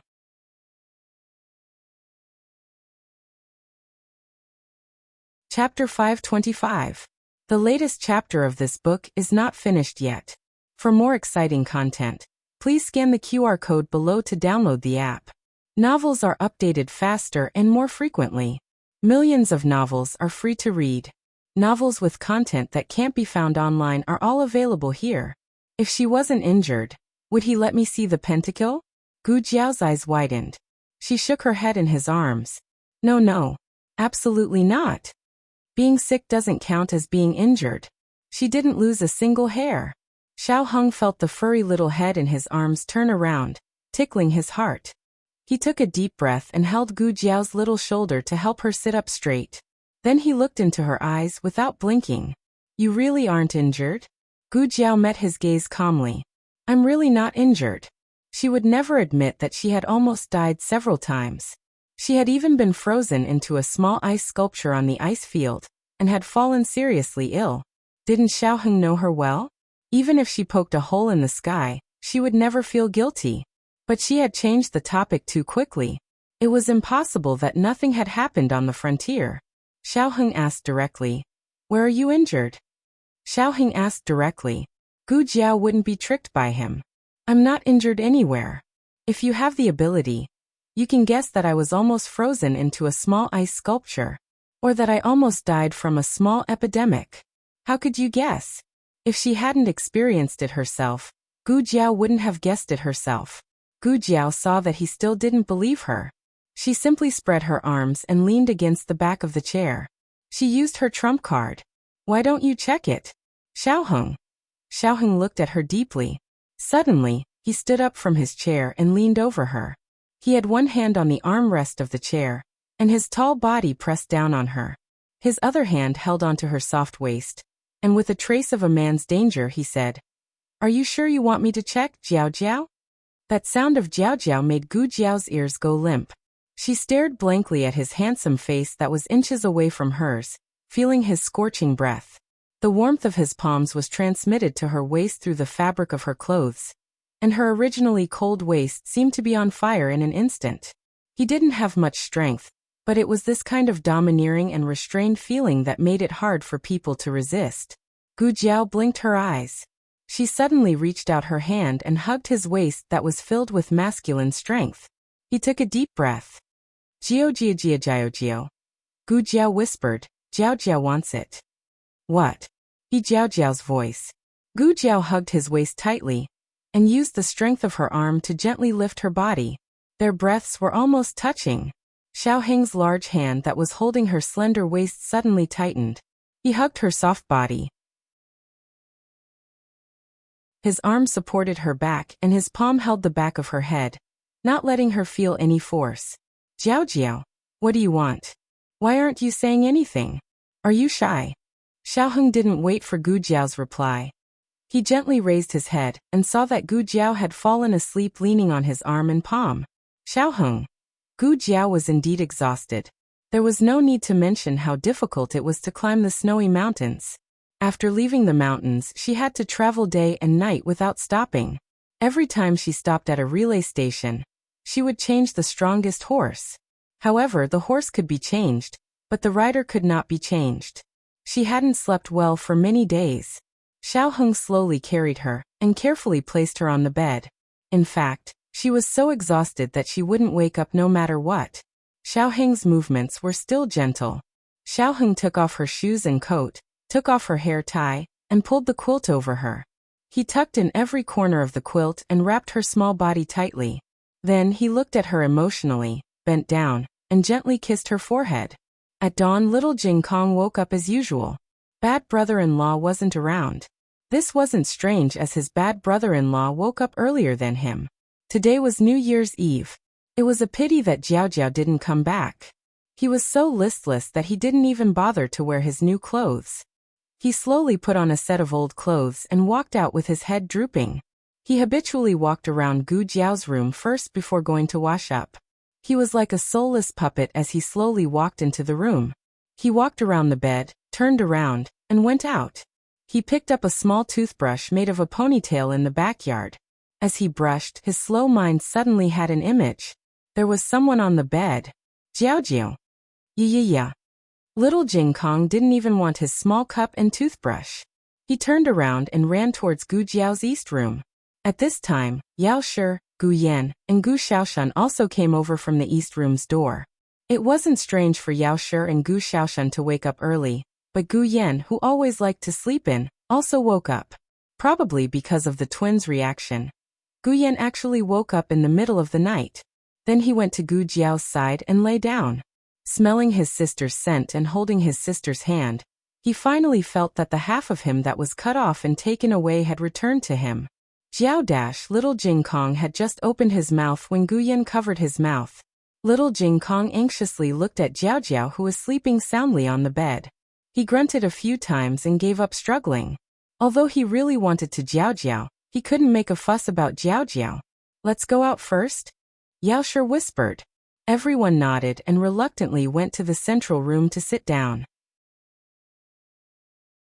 Nanny Fong excitedly walked in from the back door of the central room and asked in a low voice, I just heard the young master and Master Hua say that eldest miss is back.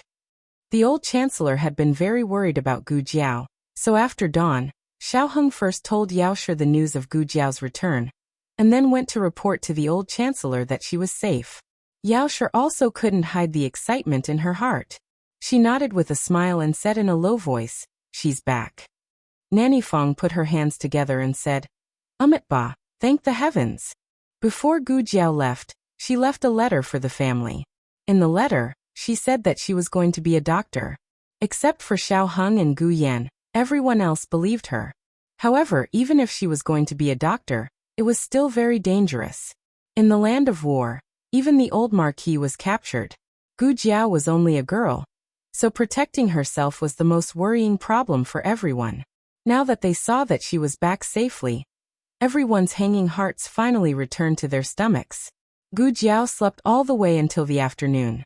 After running around for so long, she was in a trance when she opened her eyes. She almost thought that she had transmigrated again. Otherwise, how could she wake up in such a warm place? Then she saw 1, 2, 3, 4 little heads sticking in through the crack of the door. They were little Jing Kong, Gu Xiaoshan, Gu Yan, and Gu Xiaobao, who just turned 3 months old. Gu Xiaobao was held in front of Gu Yan's chest with both hands. His pair of black grape-like eyes were rolling around, and he was sucking on his fingers. The whole room was filled with the sound of his fingers sucking. Gu Jiao sat up. Little Jing Kong's eyes lit up. He pushed open the door with a bang, and was the first to rush to the bed. Jiao Jiao, you're awake. Gu Yan snorted and said, Jiao Jiao didn't wake up. She's sleeping. The stinky little monk ran so fast. Little Jing Kong ignored Brother Yan. Jiao Jiao was back, and he only talked to Jiao Jiao. Little Jing Kong came to the bedside and plunged into Gu Jiao's arms. He shook his little head cutely and said, Jiao Jiao, I missed you. I missed you so much.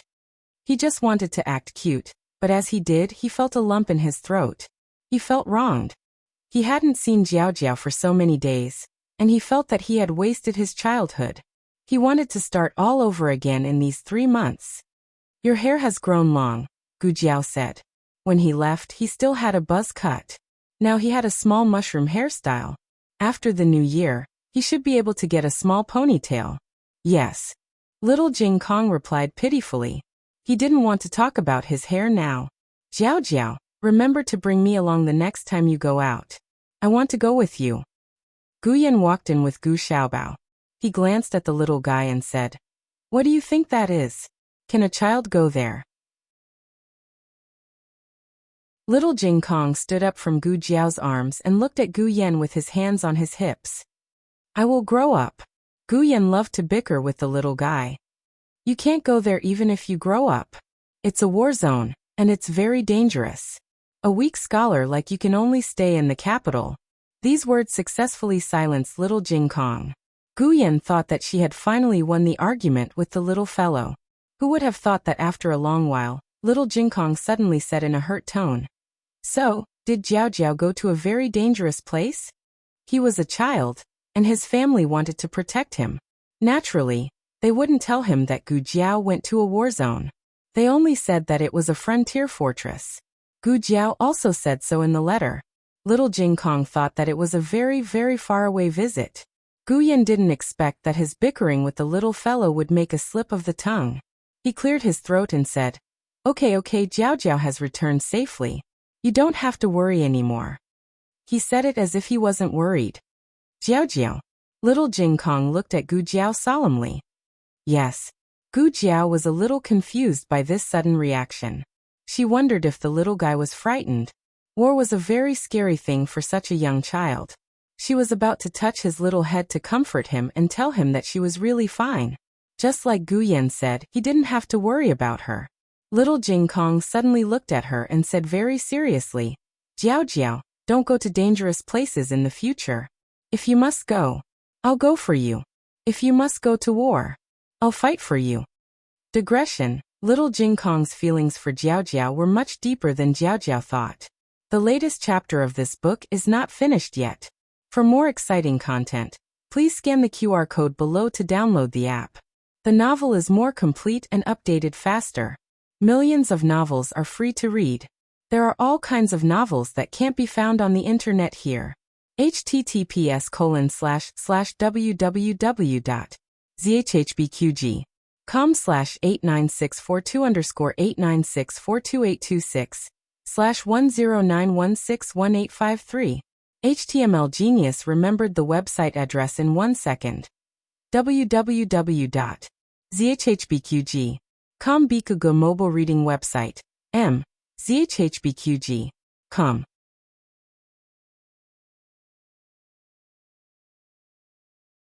Chapter 526. Please scan the QR code below to download the app for more interesting content. The novel was updated faster and more frequently. Millions of novels were free to read. There were all kinds of novels that could not be found online. Today was Little Jing Kong's 5th birthday, if he was indeed born on New Year's Eve. It was already very brave of a 5-year-old child to have such intentions. Fighting will hurt, Gu Jiao said. You'll bleed and get hurt. Little Jing Kong suddenly became nervous. Then, Jiao Jiao, are you hurt? Gu Jiao was speechless for a moment. I was just scaring you and asking you to beat the Tang clan. Why are you focusing on me? Gu Jiao felt warm in her heart. It was a feeling that she had never experienced in her previous life, but she felt a lot more after coming here. Gu Jiao touched his little head and shook her head with a smile in his helpless eyes. I'm not hurt. Phew, Little Jing Kong heaved a long sigh of relief. After that, he patted his little chest and said like a little man, I'm not afraid of pain, injury, or bleeding. He was afraid that he would not Jiao Jiao. He lowered his head and twirled his little fingers. Little Jing Kong grew up in the temple. The abbot, his master, and his senior brothers were all very good to him. But some things could not be made up in the temple. The gaps in his life were filled by Gu Jiao bit by bit. Gu Jiao could never imagine how important she was to him. The corners of Gu Jiao's lips curled up. Jing Kong is really brave. Little Jing Kong was flattered. He raised his little chin and said, Of course I'm the bravest little man in the family. Guyan snorted. Little brat. Little Jing Kong stayed with Gu Jiao for a while. His little heart was comforted and he happily went to the backyard to practice martial arts. Without the loudspeaker, the room was quiet. Guyan came to the bedside and sat down. There were only 3 of them left in the house. Little Jing Kong's combat power was equivalent to that of a regiment. Even if the 3 of them worked together, they wouldn't be as troublesome as him. For a moment, the atmosphere was particularly harmonious. Gu Jiao sat at the head of the bed and looked at the little munchkin in Gu Yan's hands. She made a sound of surprise and said, This is little brother? You've grown so big? Gu Xiaobao, call her sister. Gu Yan lowered her head and said to Gu Xiaobao. Perhaps because he heard his name, Gu Xiaobao stopped sucking on his fingers. He lifted his head to look at Gu Yan, then at Gu Jiao. Gu Jiao was undoubtedly a stranger to Gu Xiaobao. However, Gu Xiaobao had a good temper. He usually didn't cry or make a fuss. When the neighbors came to hug or pinch him, he would give them face. Gu Yan placed Gu Xiaobao in Gu Jiao's arms. Indeed, he didn't cry. He just opened his big round eyes and drooled as he stared unblinkingly at Gu Jiao. Gu Xiaobao was chubby and the 2 lumps of meat on his face were heavy. He looked especially like a little Fua. Gu Jiao looked at his silly and adorable appearance and couldn't help but laugh. Gu Xiaobao was already 3 months old. He could actually recognize people. For example, he liked Yaoshi the most, followed by nannies. After all, they had milk to drink. When there was no milk to drink, Gu Xiaobao would eat his fingers. However, perhaps because he had never seen Gu Jiao before, Gu Xiaobao was a little confused. He was so confused that he forgot to eat his fingers. Then in the next second, he stuffed his favorite little finger, which even Gu Yan couldn't bear to give to him, into Gu Jiao's mouth. The 3 little men didn't occupy Gu Jiao for too long. This was because when the little monk went to the rear courtyard to practice, he deliberately shouted, "Jiao Jiao, wake up!" Thus Yao Shi, Nanny Fong, Yi and the old chancellor all put down their work and came over. Gu Jiao dressed neatly, washed up, and went to the central room. Yao Shi and the old chancellor sat at the table and watched her. Nanny Fong and Yu stood behind Yao Shi. Nanny Fong kept wiping her tears and cried even harder than Yao Shi. "Nanny, eldest miss is back." Yu whispered. Nanny Fong choked with sobs and said, "I know, I'm just happy. After looking forward to it for so many days, he finally came back, didn't he? We can finally have a good new year." When Gu Jiao was lying inside, Nanny Fong wasn't so emotional. However, when she saw Yao Shi holding Gu Jiao's hand with red eyes, she immediately couldn't hold it in anymore. Yao Shi was still trying to hold it in. She held back her tears and touched her daughter's cheek, saying, "You've lost weight." Her face was also red from the cold. It wasn't as white and glossy as when she was in the capital. It could be seen that she had suffered a lot in the past 3 months. Yao Shi was very distressed. She asked Gu Jiao about what happened at the frontier fortress. Gu Jiao only said that everything was fine. The war was over, the city was taken back, the border of Zhao country was defended, and the old Marquis and Princess Ning were saved. How many soldiers died, how much they paid, how many people lost their homes, and how many times she narrowly escaped death. She didn't mention these. Yao Shi also knew that her daughter only reported the good news and not the bad, so she didn't force her. She smiled and wiped away her tears, saying, "It's the new year, let's not talk about this. It's good that you're back. Your grandfather and 2 older brothers are all right, right?"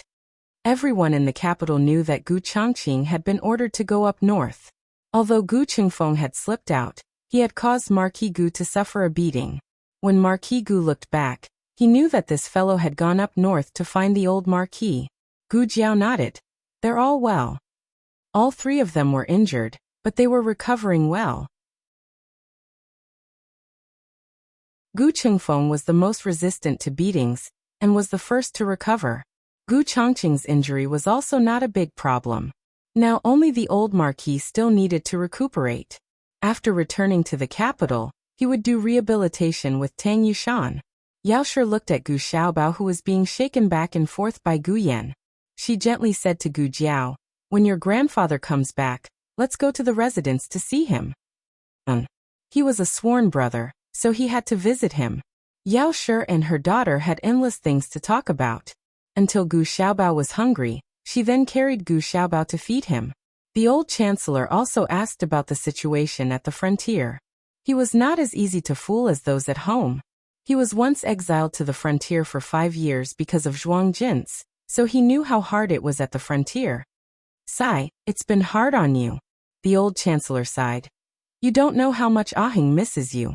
He comes to the palace every 2 to 3 days. The officials think he can't wait to climb up the ranks. In fact, it's all to inquire about the news at the frontier." Xiao Heng just came out of the study and happened to hear the old chancellor's words. Gu Jiao also happened to look at him. He didn't know whether to advance or retreat. He cleared his throat and said, "I'm concerned about the military situation." Gu Jiao. "Oh." The old chancellor asked about the remnants of the previous dynasty. "Prince Yi and the prince consort are really dead?" Gu Jiao nodded. The prince consort was killed by Gu Chongqing. Prince Yi died of illness. The power of the previous dynasty should be completely disintegrated. The old chancellor asked, "What's going on in Qin country? How did Yuan Tang escape from the capital?" And surrendered to the Gu army? Their military strength is above the Gu army. There's no need for them to surrender without a fight, right? Could it be a conspiracy?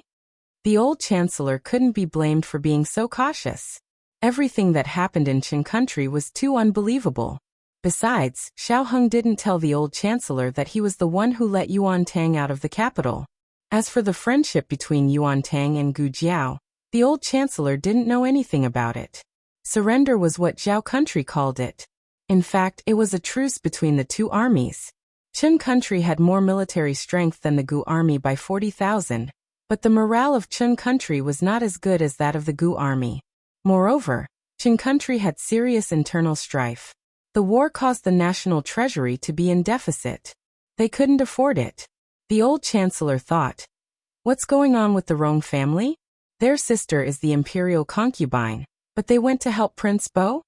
Gu Jiao said, because the monarch doesn't want to make imperial concubine Rong the empress. There was a letter in the brocade box that Yuan Tang gave to Gu Jiao.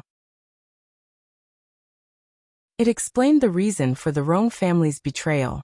It turned out that the monarch of Qin country thought highly of the Rong family and loved imperial concubine Rong and her son. He secretly wrote an imperial edict to make imperial concubine Zhang the empress and make her son the crown prince. Noble consort Rong told the Rong family about this news.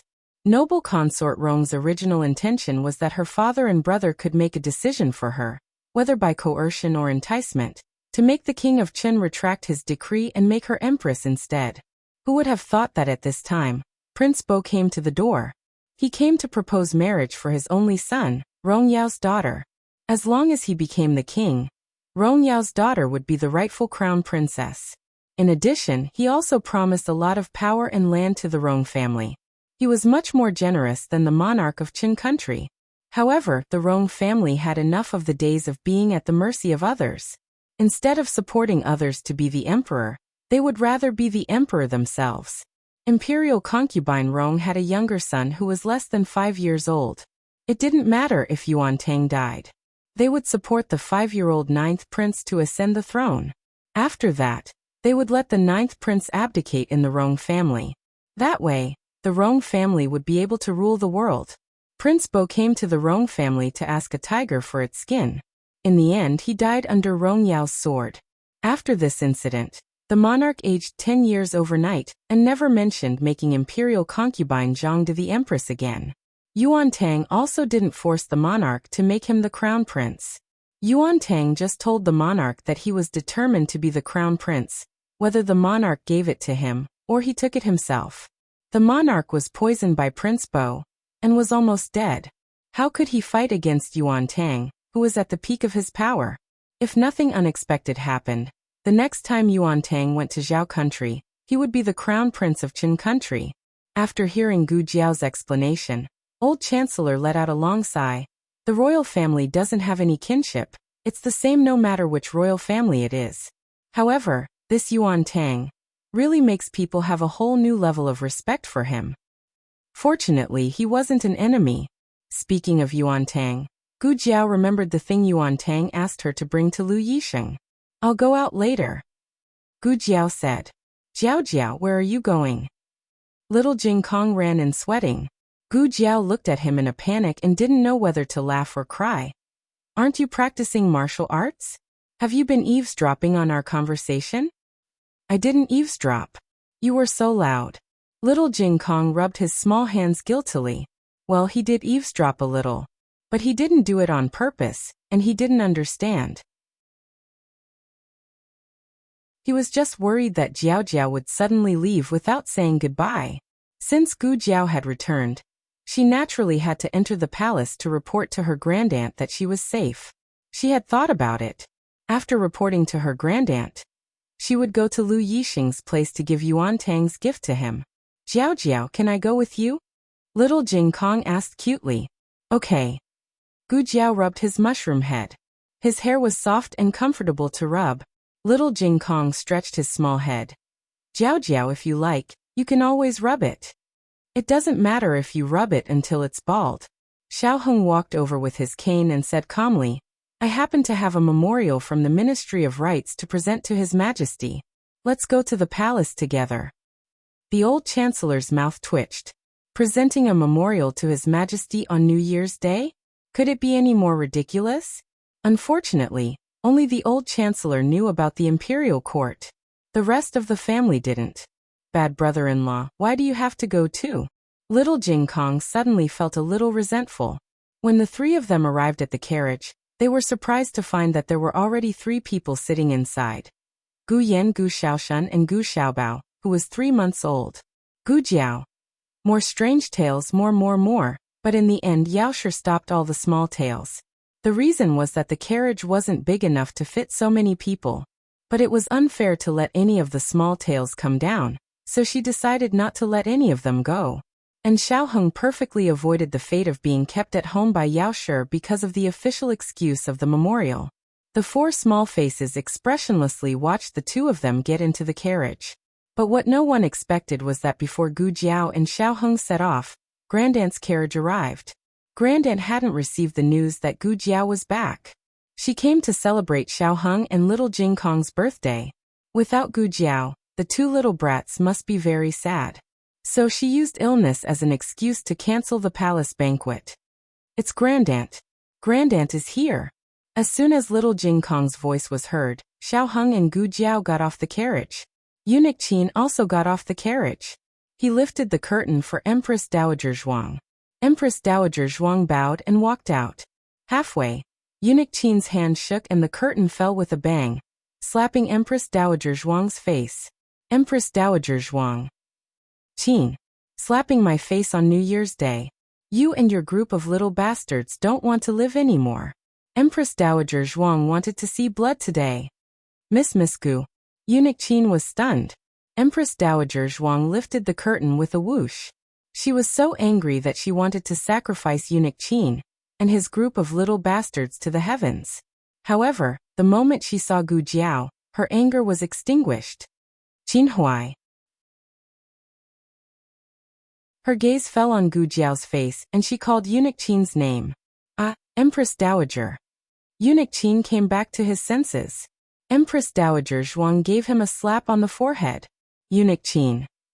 Does it hurt? Empress Dowager Zhuang asked. I don't dare to hurt. Eunuch Qin said in fear and trepidation. Empress Dowager Zhuang dusted her sleeves and sighed. Then it hurts. Very good, you're not dreaming. Eunuch Qin. Grandaunt. Gu Jiao walked over. Empress Dowager Zhuang always dressed up like an old lady when she came to Baishui Alley. She didn't look extravagant at all. Even her carriage was no different from a commoner's carriage. But the stool was a little steep, so someone had to hold it. Eunuch Qin hurriedly stretched out his arm. Empress Dowager Zhuang looked at him with disgust. Eunuch Qin's eyes flashed, and he tactfully retreated to the side. Gu Jiao helped Empress Dowager Zhuang down. Empress Dowager Zhuang didn't wait to enter the courtyard. She looked at Gu Jiao at the door. Gu Jiao's change was obvious. She wasn't a girl who was pampered in the boudoir. She suffered a lot in the wind and rain. Even so, when she came back from the frontier fortress, Empress Dowager Zhuang almost didn't dare to recognize her. Needless to say, she was thin and tanned. Her cheeks were red from the cold, and her lips were a little chapped. She was in the best age of a young girl. In Empress Dowager Zhuang's eyes, she was still beautiful and heroic. Moreover, she had a strength that was not inferior to the men of Zhao country. Empress Dowager Zhuang thought of countless words that she would say to Gu Jiao when she came back.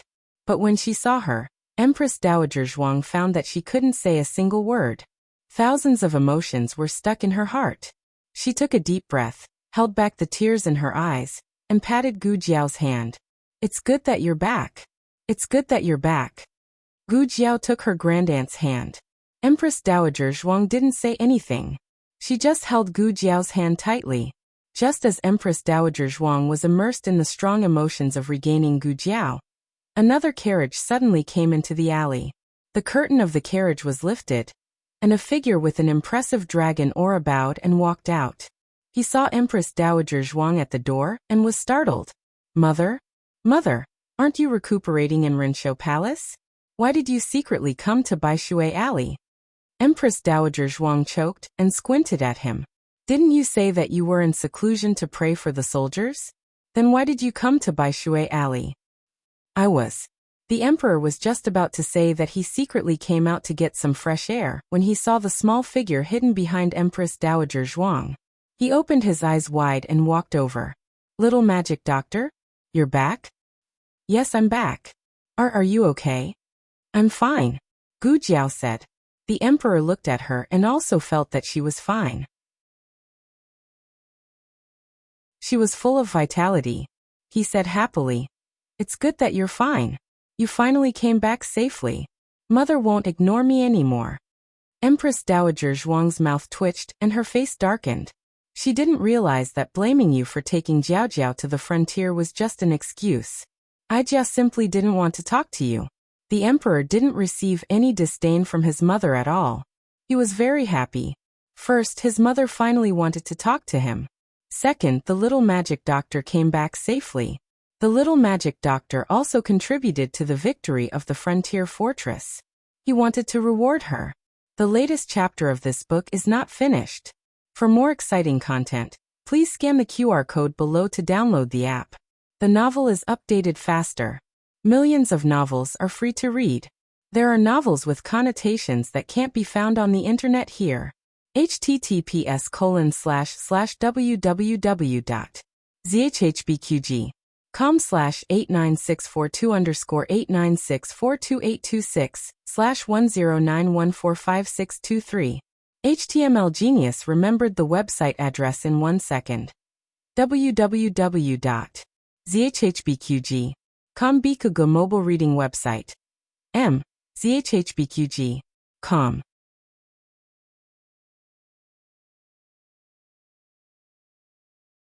Chapter 527. Please scan the QR code below to download the app for more exciting content. Novels are updated faster. Millions of novels are free to read. Novels with content that can't be found on the internet are available here. At the palace banquet on New Year's Eve, the emperor and Empress Dowager Zhuang left together, leaving only Empress Xiao and the crown prince to preside over the situation. They invited Princess Xinyang and other members of the royal family to celebrate the victory at the border and welcome the new year. This was really the first time since the beginning of the world. The emperor entered the courtyard without any psychological pressure. Wherever his mother was, he would be there. Eunuch Wei looked at his emperor with a complicated expression. Ever since His Majesty believed that he had taken the knockout drug, His Majesty had gone on the road of self-indulgence, never to return. Should he remind His Majesty that he had only taken a hair growth pill? Mother, I'm coming. The emperor immediately became Empress Dowager Zhuang's little tail. Eunuch Wei covered his eyes. Damn it. I can't look anymore. Gu Jiao originally wanted to go to the palace to tell her grandaunt that she was safe. Since her grandaunt was here, she didn't have to go through so much trouble. Gu Jiao and her grandaunt entered the central room. She didn't observe carefully before. Now that she accompanied her grandaunt to walk around the house, she found that the house had changed a lot in the 3 months that she had been away. The vegetable garden in the front yard was expanded and planted with shallots and radishes. The small fish pond opposite the vegetable garden was filled and replaced with a big fish tank. This was proposed by little Jing Kong. He said that he had a younger brother in the house, and that his younger brother should have a place to play. Even though his younger brother was still so young, he still contributed his small fish pond without hesitation. Also, the passage from the backyard to the next house was no longer a passage. The wall had been completely pushed down. Now the backyard of the 2 houses was connected and became a large courtyard. Granduncle bought that house. Seeing Gu Jiao look at the connected courtyard in astonishment, Xiaoheng whispered to her, "It's not cheap." Gu Jiao murmured. Xiaoheng nodded. Yes, it cost 1,000 taels. It wasn't so expensive before. But since a new top scorer appeared, Pushui Alley gained the title of Top Scorer Alley. The land price and housing prices soared. This 1,000 taels was a friendly price. Gu Jiao asked curiously, "Young master, where did you get so much money?" If she remembered correctly, the salary of the Imperial College's chancellor wasn't that high. Xiaoheng pursed his lips. Just selling an official position. Gu Jiao. Great uncle is doing this kind of thing. The old chancellor's operation of selling his official position was like this. First, he would release the news that he wanted to buy a residence. Then there would be people with bad intentions who would come to his door and bribe him with a huge sum of money. The old chancellor directly carried gold to the emperor's imperial study and told the emperor with righteous indignation, "I, Huxian, have been honest all my life. I have pledged my loyalty to the emperor without any disloyalty. You actually want to bribe me? What wishful thinking." This humble subject swears that even if all the civil and military officials in the imperial court are bribed, this humble subject will not be bribed. The old chancellor's last words successfully made the emperor ponder deeply. The emperor had encountered a lot of things since he took over the government. Suddenly, he understood some of Empress Dowager Zhuang's decisions in the past. The emperor and Empress Dowager Zhuang were completely different in the way of using people. The emperor couldn't tolerate sand in his eyes. He needed to use people with integrity, such as the old duke and the old chancellor. Only Marquis Xianping was a bit dissolute, but he never violated the law and ethics. Empress Dowager Zhuang was more open-minded. She paid attention to using people's strengths and tolerating their shortcomings. The most typical example was Tang Yueshan. Tang Yueshan was a person who liked to achieve great things. His uncle and sister-in-law were not good. If it were the emperor, he would never put him in an important position.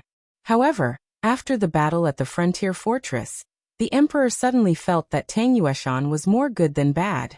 The emperor began to think about Empress Dowager Zhuang's way of regent, and found that there were many things that he could learn from her. When the water was too clear, there would be no fish. For example, it was impossible to get rid of the system that had been passed down from their ancestors. It had shaken the interests of too many nobles and scholar officials. However, Empress Mother had used a 6-part assessment system to easily solve the problem.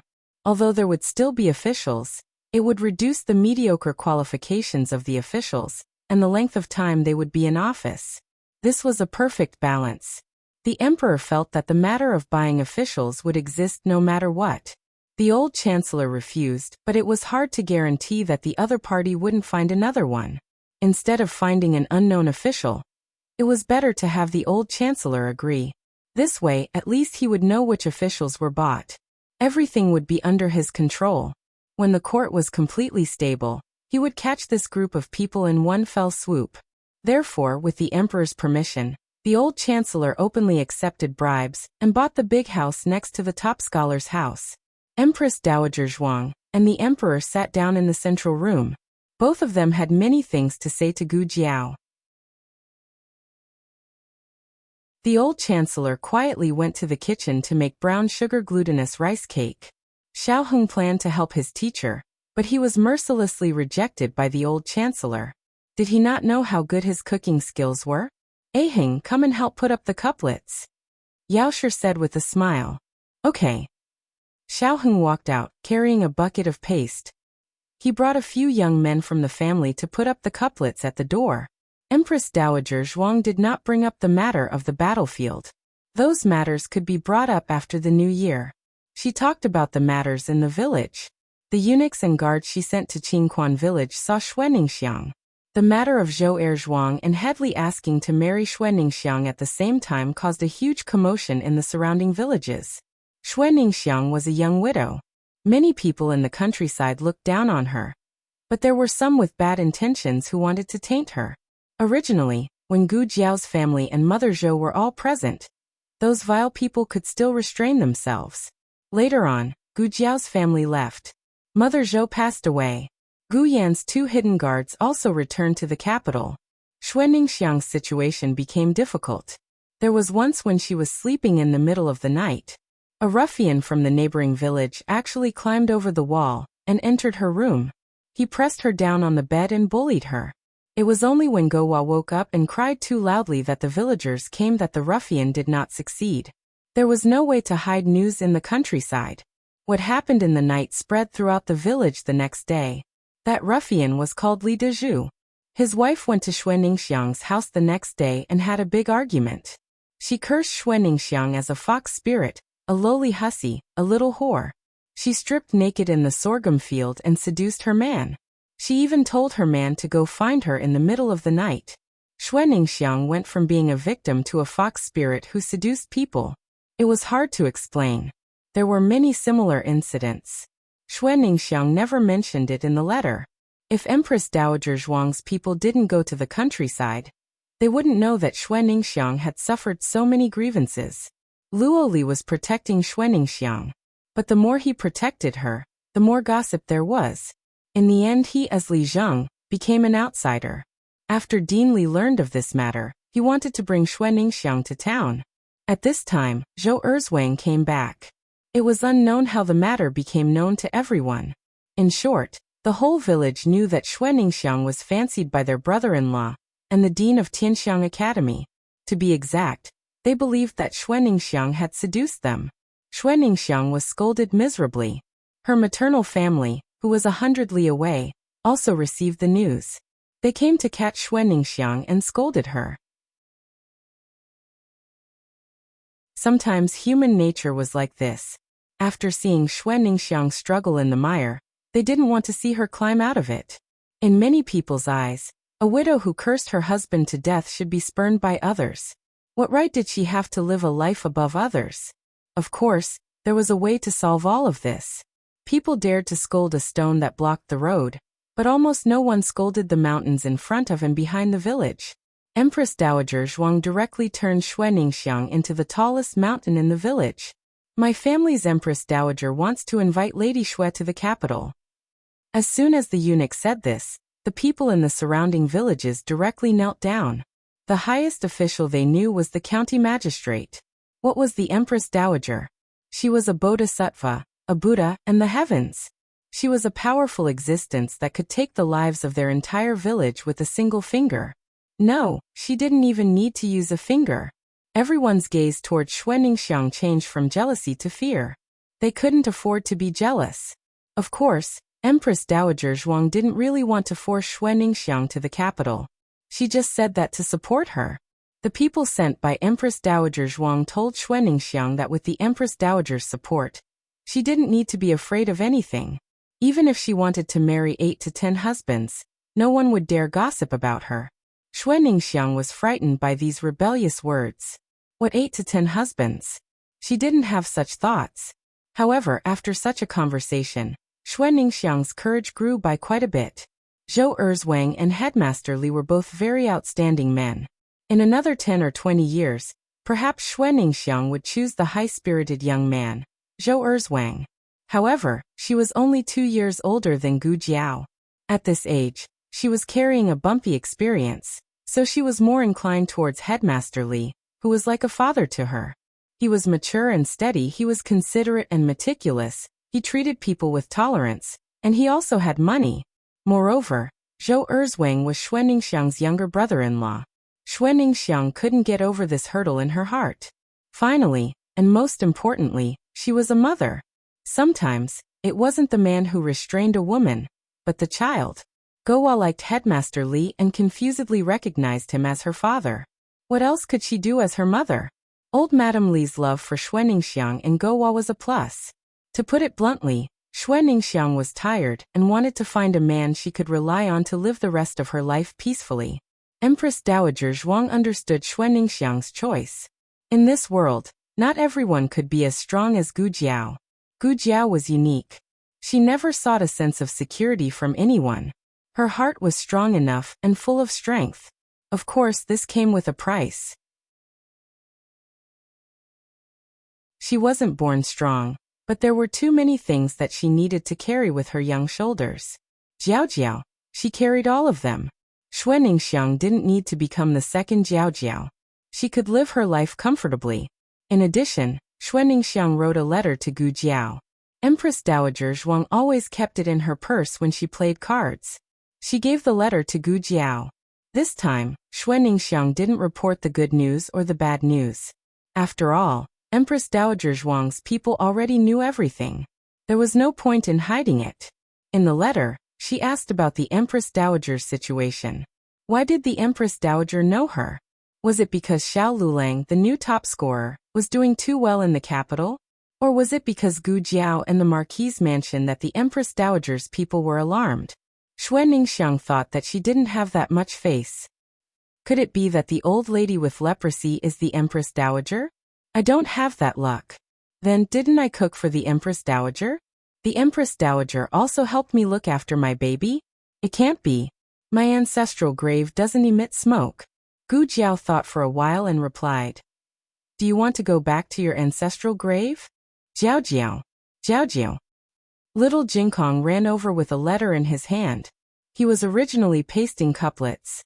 When he suddenly saw Gu Jiao reading the letter, he remembered that he also had a letter. Children were like this. Jiao Jiao, Brother Ming sent me the second letter. Do you want to show it to me? Gu Jiao asked. A letter was a very private thing. Gu Jiao wouldn't casually open little Jingkong's letter just because he was a child. But if he wanted to share it with her, Gu Jiao would gladly accept. Yes. I want to show it to you, Jiao Jiao. Little Jingkong nodded. Gu Jiao opened the letter. It was full of greetings between children. Little Jingkong mentioned some interesting things about his family and the Imperial College in the last letter, which successfully aroused Ming Er's interest in learning. Ming Er told little Jingkong that he also went to the Imperial College to study. However, he was going to the martial arts class. The Imperial College of the Liang Kingdom was slightly different from that of the Zhao Kingdom. It was divided into civil and martial arts classes. It was probably because the Liang Kingdom's imperial examination not only included civil, but also military examinations. When little Jingkong read the letter for the first time, he didn't feel much. Now that he read it again with Gu Jiao, he suddenly felt very envious of Brother Ming Er. He also wanted to learn martial arts. He wanted to protect Jiao Jiao. Along with the second letter was the thank you gift about the music score of Reflection that Ming Er mentioned in the first letter. The letter was sent by Eagle, so it came quickly. The thank you gift was carried by horse carriages, so it took a long time. The thank you gift was prepared by Princess Yu and her husband. It was some specialties of the Liang Kingdom, and more than a dozen children's toys. They were quite thoughtful. In addition, Princess Yu knew that little Jingkong was talented and smart, and was learning different languages. She specially selected 10 books that were only available in the Shangguan Kingdom, which were suitable for little Jingkong's level. Xiao Heng made a plan for little Jingkong. He read a little every day and improved a lot in the 3 Shangguan Kingdom subjects. In order to prove his improvement, little Jingkong jumped off the chair and ran back to the room. He took his 3 Shangguan Kingdom poetry books and said, Jiao Jiao, I'll recite them to you. He put his little hands behind his back and began to recite them while shaking his head. It was as if Gu Jiao could understand him. It was Gu Jiao's first time traveling. In the past, it was Xiao Heng who went out. Every time he came back, Xiao Heng could feel the changes at home. This time, it was Gu Jiao's turn to feel the changes. Gu Xiaobao had grown up, Gu Yan and Gu Xiaoshan had grown taller, little Jingkong had grown hair, and he could recite many Shangguan Kingdom poetry books. This feeling was quite novel. Dinner was not ready so quickly, but the hot water was ready first. Yao Shi asked the children to bathe. Quickly finish bathing and wash your clothes. There's no need to wash clothes on the first day of the Lunar New Year, Yao Shi said. I'll go bathe first. Little Jingkong turned into an obedient baby who loved bathing. He had forgotten how much he hated bathing during the 3 months when Gu Jiao was not around. Jiao Jiao, go bathe too, Yao Shi said gently to Gu Jiao. Okay, Gu Jiao agreed. The hot water was only enough for 2 people to bathe. The rest of them had to wait for the next batch. Brother-in-law, thank you. Please help me bathe. Little Jingkong came to the door and said politely to Xiao Heng, who was pasting the couplets. Xiao Heng's mouth twitched. Heh, that's not what you said the last time. If I dare to catch you to bathe again, what are you going to do? Run away from home. Cough. Little Jingkong cleared his throat, spread his hands and said helplessly, who hasn't been young and frivolous? Xiao Heng. Xiao Heng brought little Jingkong to the west room to bathe. The charcoal fire in the west room was burning brightly, so it was not cold. Gu Jiao also went to bathe. She realized that there was a new wooden bucket at home. It was big and deep. When she sat down, her whole body could be submerged in the water. Phew! It was too comfortable. Her little toes bounced under the water. After bouncing for a while, she suddenly thought of something. She came back unscathed. Shouldn't her husband fulfill his promise to her? When Xiao Heng came out of the west room, he saw that Gu Jiao had finished bathing and washing her hair. She was sitting warmly in the central room. Xiao Heng was slightly surprised. So fast. Little Jing Kong was still playing with water in the wooden bucket. The water was a little cold, so he went to the kitchen to get some hot water for little Jing Kong. Gu Jiao looked at him with her eyes wide open.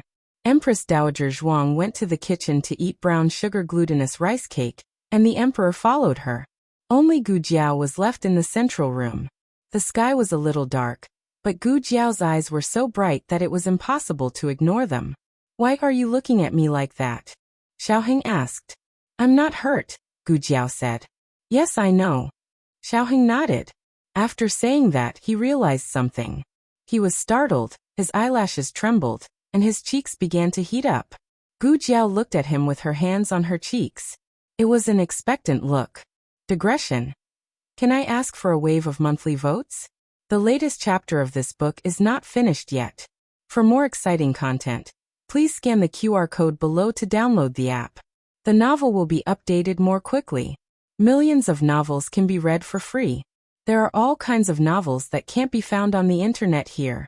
https://www.zhbqg.com/89642_896428226/1091233694.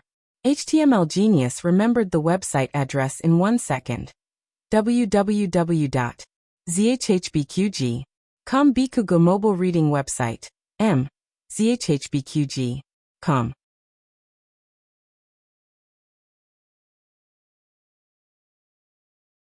Chapter 528. The latest chapter of this book is not finished yet. For more exciting content, please scan the QR code below to download the app. Novels are updated at a faster rate. Millions of novels can be read for free. Novels that can't be found online are all available here. After taking a bath in Little Jing Kong, it was Gu Yan and Gu Xiaoshuan's turn. Gu Xiaobao also let Nanny Fong carry him to take a fragrant New Year's Eve bath. Gu Jiao, she's not in a hurry. Yes, she's not in a hurry. It's done. Madame Yao walked in from the back door of the central room with a smile. Gu Jiao stood up immediately. Xiao Heng, who was pasting couplets in the eastern room, choked. Madame Yao smiled and said, "The New Year's Eve dinner is ready. Let's eat first." Gu Jiao. "Oh." Xiao Heng let out a sigh. This kind of thing was embarrassing. He agreed so quickly because the atmosphere was so warm. He couldn't just refuse such a small request when she was about to go to war. It was quite embarrassing when he thought about it. Moreover, he didn't expect that someone would really take this kind of thing to heart. She couldn't forget it even after thinking about it for 3 months. This was too. Xiao Heng cleared his throat and glanced at Gu Jiao from the corner of his eyes. Gu Jiao had been looking at him the whole time. She was caught red-handed by him. However, Gu Jiao didn't look away guiltily. Instead, she smiled at him. Xiao Heng. It seemed that he really couldn't be a human tonight. Although he was the one being stared at, it wasn't that he didn't want to. Therefore, strictly speaking, he took advantage of her. Xiao Heng. Xiao Heng, you're only 19 but you want to be a beast. There were many people in the house, so they had to put together 2 tables to sit down. The New Year's Eve dinner was very sumptuous. There were cured meat and sausages from their own house, fried meatballs and eggplant from the neighbors, and a slaughtered chicken. It wasn't their own, but it was bought from the market. However, it still scared the chickens at home for a while. Other than that, the old chancellor also made braised small yellow croaker, mushroom duck soup, smoked bamboo shoot slices, of course, Little Jing Kong's vegetarian dishes and steamed eggs with shrimp were also included. As New Year's Eve was also the birthday of Xiao Heng and Little Jing Kong, the old chancellor had specially cooked 2 bowls of longevity noodles, one big and one small, for the 2 of them. Just a day ago, this family was still worried. Only after Gu Jiao returned did they finally have the feeling of a New Year's reunion. It was not the first time the emperor had eaten at Jadewater Lane, but it was the first time he had eaten New Year's Eve dinner. He looked at the dishes on the table that were not even worth mentioning compared to the palace banquet. He did not know if it was because the dishes were too shabby, but he actually felt a little sour in his nose after eating. He suddenly remembered the time when his mother was in the cold palace. It was also New Year's Eve when he and Ning climbed over the wall to find his mother. At that time, he saw his mother sitting alone in the cold, dilapidated room. There wasn't even a decent pot of silver charcoal. He took out the pastries and chicken legs that he had stolen with great difficulty and handed them to his mother. Unexpectedly, the pastries were crushed, and the chicken legs fell to the ground. He did not cry when he climbed over the wall and fell, but when he was chased and beaten by the palace servants and realized that his mother might have to starve on New Year's Eve, he cried out loud. He had forgotten all these things after being bewitched by concubine Jing, but he remembered more and more recently. He felt more and more guilty towards his mother. "Your Majesty?" Eunuch Wei, who was helping to carry the dishes, looked at the emperor with a panicked expression. The emperor's tears could not be stopped. He stubbornly choked and said, "I'm fine. It's the effect of that white medicine acting up again." Eunuch Wei. Everyone. After eating the New Year's Eve dinner, the emperor remembered many things from his childhood. He deeply understood how much damage he had done to his mother during those years when he and his mother became enemies. He had even caused his mother to contract leprosy. What kind of crazy behavior was that? Fortunately, his mother met the little divine doctor. If it wasn't for the little divine doctor's miraculous hands and benevolence, he might have regretted it for the rest of his life. After the New Year's Eve dinner, he found Gu Jiao chopping firewood and boiling water in the kitchen. "I've thought about it. I want to thank you properly," the emperor said solemnly. Gu Jiao looked at the emperor strangely. The emperor said sincerely, "If it wasn't for you, I wouldn't have been able to reunite with my mother. Also, if it wasn't for you, the war at the border wouldn't have gone so smoothly." Why was he talking about the war? The emperor's thoughts wandered a little. From Gu Jiao's kindness to Empress Dowager Zhuang, he thought of Gu Jiao's various actions at the border. "I've heard about what happened at the border. In order to save your grandfather, you and Gu Qingfeng went deep into the remnants of the previous dynasty.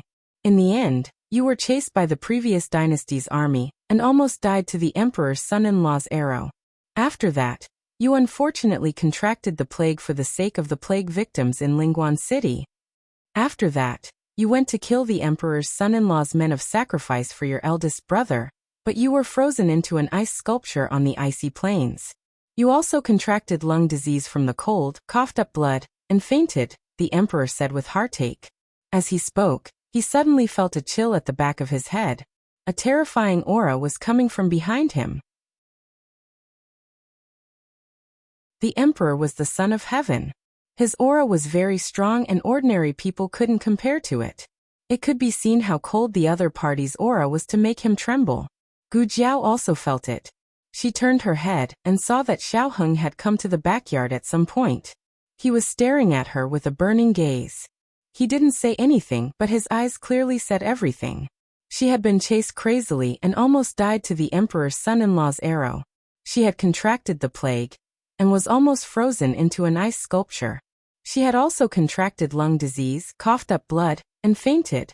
Xiao Heng's eyes flashed with two balls of anger, but the aura around him was extremely cold. Gu Jiao heard little Fuli's small voice saying goodbye in her ear. She decided to make a final struggle. "I didn't." The emperor didn't know that he had caused Gu Jiao to lose her horse. He patted Gu Jiao's small shoulder and said, all right, don't deny it. This one has already seen the military report from the border. This one knows that you don't have a flamboyant personality. Don't worry, this one won't tell anyone." Gu Jiao clenched her small fists. "You've already said it to the person you shouldn't say it to the most." Xiao Heng narrowed his eyes dangerously. "He little liar." At this time, the emperor finally noticed Xiao Heng in the yard. Xiao Heng leaned on his cane and walked towards Gu Jiao with a cold expression. He was here to denounce Gu Jiao. The emperor's gaze fell on his small crippled leg and cane. He asked with a strange voice, Didn't you say that your leg has already recovered? Why are you still using this?" Yuya, who was in the woodshed, covered her mouth. She didn't mean it. She said it for the Empress Dowager. His Majesty heard it himself. Don't blame her. The sudden revelation made Xiaoheng stop in his tracks. He staggered and almost fell. This time, it was Gu Jiao's turn to narrow her eyes and look up and down at Xiaoheng with a dangerous gaze. Haha, you still called me a little liar. It turns out that we're the same. The emperor had exposed two identities at once, but he still didn't realize it. He was thinking about how to reward the little magic doctor, while secretly returning to the palace with Empress Dowager Zhuang. He left the lost couple at the door of the kitchen and stared at each other. Ye was called over. When did your leg recover? Gu Jiao asked with a serious expression. Yuye's heart skipped a beat. She glanced at her husband guiltily, lowered her head, and said weakly, It was the second day after your mother came here for the first time. Gu Jiao had an impression. The first time Princess Xinyang had visited was not long after Prince Ning's accident. At that time, Xiaoheng had been harmed by Prince Ning and had injured his right hand. She had gone to Vermilion Bird Avenue and told Princess Xinyang that Xiaoheng had been living in the shadow of being abandoned by Princess Xinyang, and his unbearable past and self-loathing. Princess Xinyang came to Xiaoheng. With the help of his great-aunt, Xiaoheng learned that Princess Xinyang had never abandoned him. The mother and son's worries were solved. So, after his heart disease was cured, his leg was no longer crippled? But when he went to Hanlin Academy for duty the next day, it was clearly not like that. By the way, how's your hand? Does it still hurt? Can you write? It doesn't seem very good. I don't have much strength. Is my hand like my leg? Does it need? At that time, he had sighed and wanted to say something but stopped himself. He really looked like a little cripple who could no longer walk. She comforted him and told him to strengthen his rehabilitation and massage more. He would definitely recover. Then she massaged him the entire way. Gu Jiao now seriously suspected that not only had his leg healed, but his hand had also healed. He was faking it. Gu Jiao crossed her arms and looked at Xiaoheng. Her small eyes were a bit fierce. Xiaoheng also did not expect that he would fall again and again. Not only was his act of faking a cripple exposed, even his act of faking a crippled hand was exposed. This was great. He did not even know who was blaming whom. What is it? Yao Shi saw that the three people's expressions were not quite right. Gu Jiao and Xiaoheng did not speak. Yuya pointed at Gu Jiao and quietly said to Yao Shi, Eldest young miss fell seriously ill at the border and almost froze to death. When she came back, she lied that nothing had happened to her. Yao Shi's expression changed. Yuya then pointed at Xiaoheng. There's also son-in-law's leg. In truth, it was healed a long time ago, but he also lied that he was still crippled. Yao Shi took a deep breath and tightened her grip on her handkerchief. It's the new year. Don't get angry, don't get angry. She squeezed out a smile. Today is Ahing and Jingkong's birthday. Everyone is waiting for you in the main room. Following this, she looked at the young couple and put on a fake smile saying, After the new year, I will settle this debt with you. She turned around and helped Yuya into the main room. Gu Jiao raised an eyebrow and glanced at a certain person.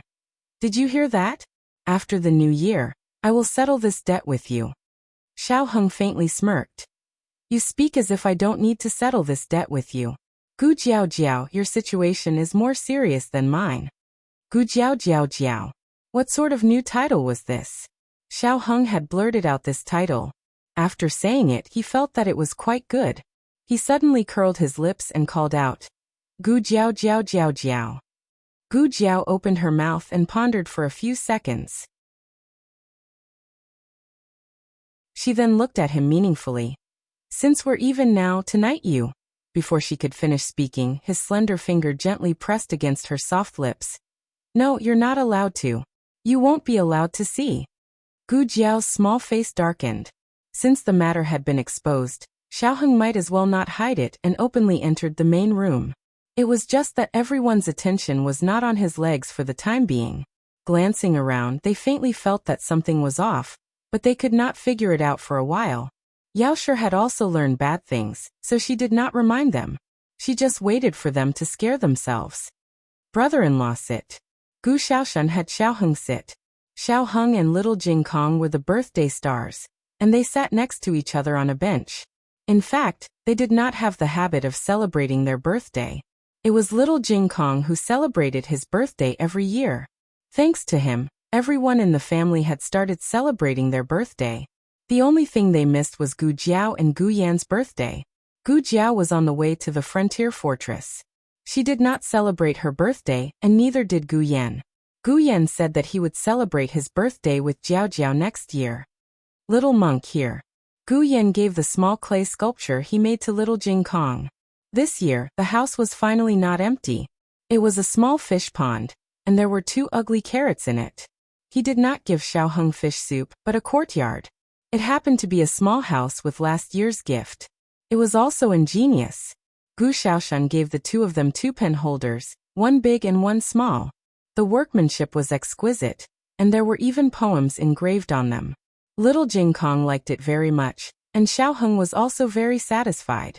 Gu Xiaoshan had been studying carving for a long time. Not only did he improve his skills, but he also learned a lot. Now he had more words than the scholars in the capital. As long as he was told that these words needed to be engraved, he could immediately memorize them. Normal people memorize words according to the strokes, but Gu Xiaoshan memorized words as a pattern. Although the method was different, it achieved the same effect. In comparison, Gu Yan's knowledge was really too terrible to look at. This did not mean that Gu Yan was stupid. On the contrary, he was the smartest person in the family besides Xiaoheng. Nothing could be hidden from him. For example, the chastity mark on Gu Jiao's face. Yao Shi did not tell him, and he did not eavesdrop that night, but he could guess it. Another example was Gu Jiao's small eyes that fell on Xiaoheng from time to time. Gu Yan could not guess what Gu Jiao was thinking. It could not be helped. The twins were so powerful. Empress Dowager Zhuang left gifts for the 2 of them before she left. She gave little Jing Kong a string of colored glass Buddha beads. This was the first batch of colored glass that Zhao successfully produced after the Liang state passed the colored glass technology to the Zhao state. The color and luster were very good. Of course, little Jing Kong liked it very much. Empress Dowager Zhuang gave Xiaoheng a colored glass inkstone.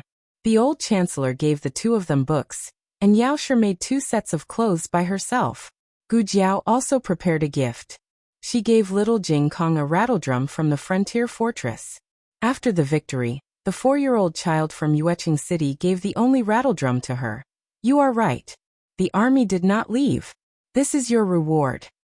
This was the most sincere intention that a child could have during the war. Little Jing Kong soon found a problem. Why didn't brother-in-law give me a gift? Your sister gave me a gift. Xiaoheng looked at Gu Jiao meaningfully.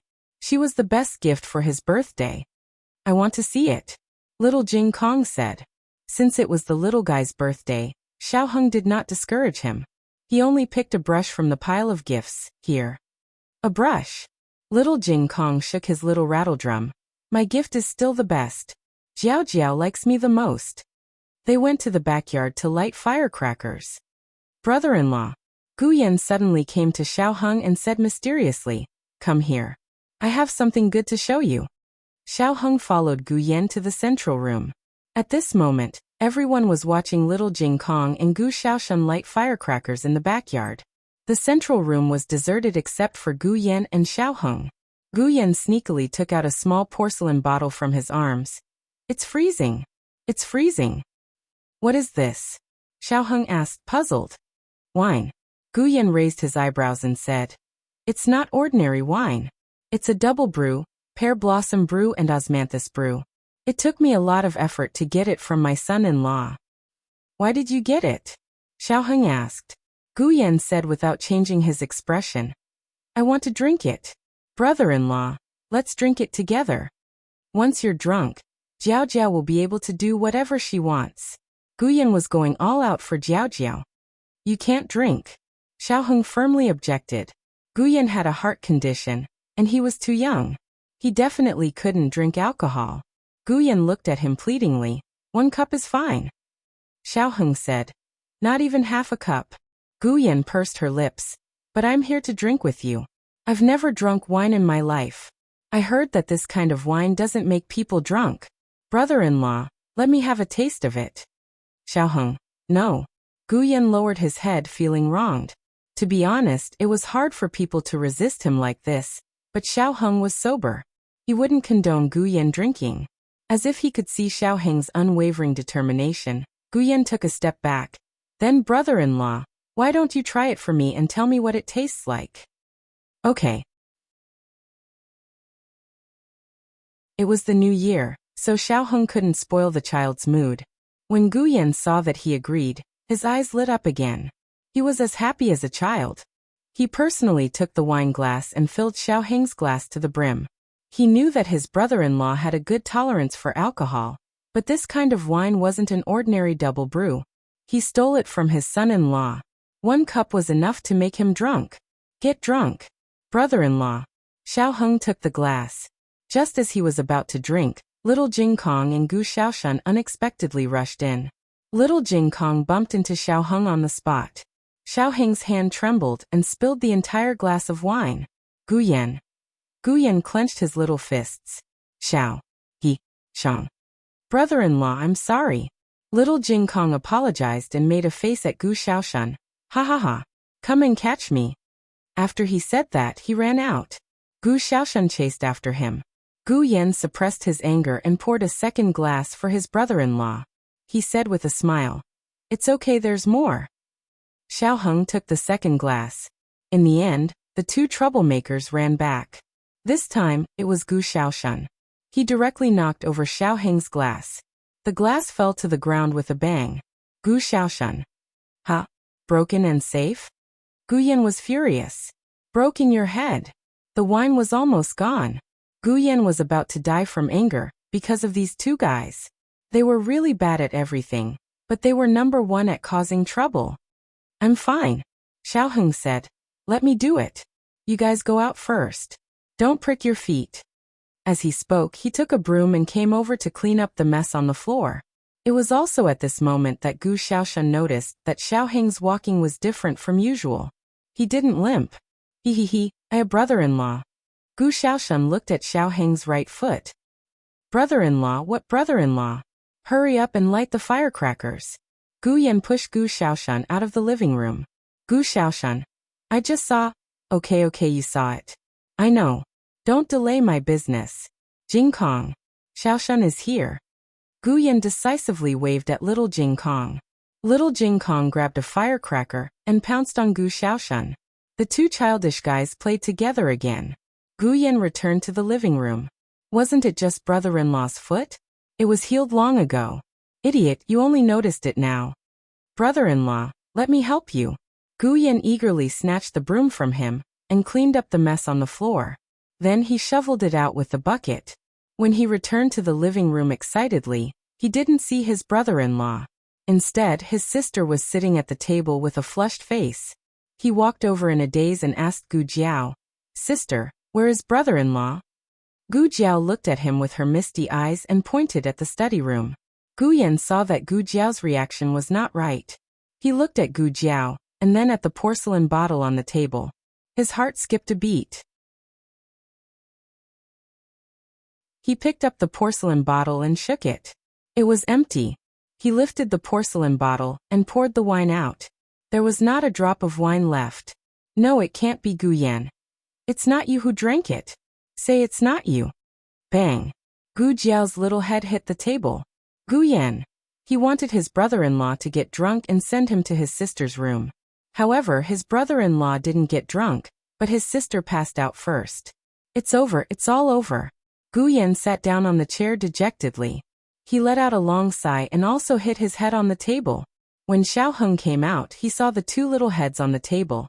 Senior servant Fong was changing the bedding in the east room. So Xiao Heng had to send Gu Jiao back to the west room first.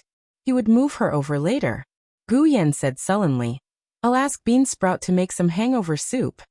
The hangover soup was quickly sent over, but before he could feed her, Gu Jiao knocked it over and spilled it all over Xiao Heng. Looking at his sister's drunken appearance, Gu Yan knew that there was no way to save the situation. He shook his head helplessly and went to the backyard to light the firecrackers. Xiao Heng's body was covered in hangover soup. His clothes were thick enough, so they weren't hot, but they were wet and uncomfortable. Moreover, when the cold wind blew, he would feel cold. He could only change his clothes first. He looked at Gu Jiao and said with amusement, "You're so drunk." Gu Jiao was indeed drunk. She didn't know that the little benefit she had been longing for was right in front of her. Xiao Heng stretched out his slender hand and gently untied his belt, then took off his winter coat and inner clothes. His plain white inner clothes were also wet and stuck to his firm muscles. He slowly took them off, revealing his fair skin, exquisite collarbones, broad shoulders, tight chest, and smooth waist and abdomen, which were full of masculine strength. Gu Jiao suddenly woke up. She opened her eyes in a daze. Looking at a certain someone's firm muscles and attractive body, she couldn't help but whistle in her heart. Wow. Digression. Don't ask. If you ask, you've seen everything you need to see. The latest chapter of this book isn't finished yet. For more exciting content, please scan the QR code below to download the app. Novels are updated at a faster rate. Millions of novels are free to read. Novels with content that can't be found online are all available here. https://www.zhbqg.com/89642_896426/1091011174. HTML Genius memorized the website's address in 1 second. www.zhbqg.com Bikugo mobile reading website. zhbqg.com.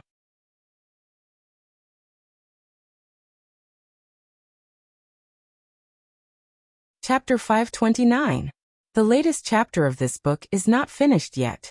For more exciting content, please scan the QR code below to download the app. The novel will be updated even faster. Millions of novels will be read for free. There are all kinds of novels that can't be found online. Xiao Heng's shirt and pants were wet from the hangover soup, so he had no choice but to change out of them. When he finished changing and turned around, he subconsciously glanced at Gu Jiao, who was a drunken mess on the bed. Gu Jiao's sleeping posture was a bit, well, it was hard to explain. Her face was flushed, the quilt was kicked, and the pillow was crooked. She spread out her arms and legs and lay on the mattress with her head tilted to the side. "Young master, I've cleaned up." Outside the door, senior servant Fong said. "Okay, I know." Xiao Heng agreed. Xiao Heng came to the bedside and looked at Gu Jiao, who was sleeping in such a strange posture for the first time. He inexplicably felt strange in his heart. Then he looked at Gu Jiao's lips. Wait a minute. Is this girl drunk? Or is she dreaming? Why does it feel like she's drooling? Xiao Heng took out a handkerchief and gently wiped her clean. Why does it feel like this girl is smiling even in her dreams? Gu Jiao was drunk and couldn't stay up late, but the rest of the people played until midnight. Then, little Jing Kong and Gu Xiaoshan lit firecrackers.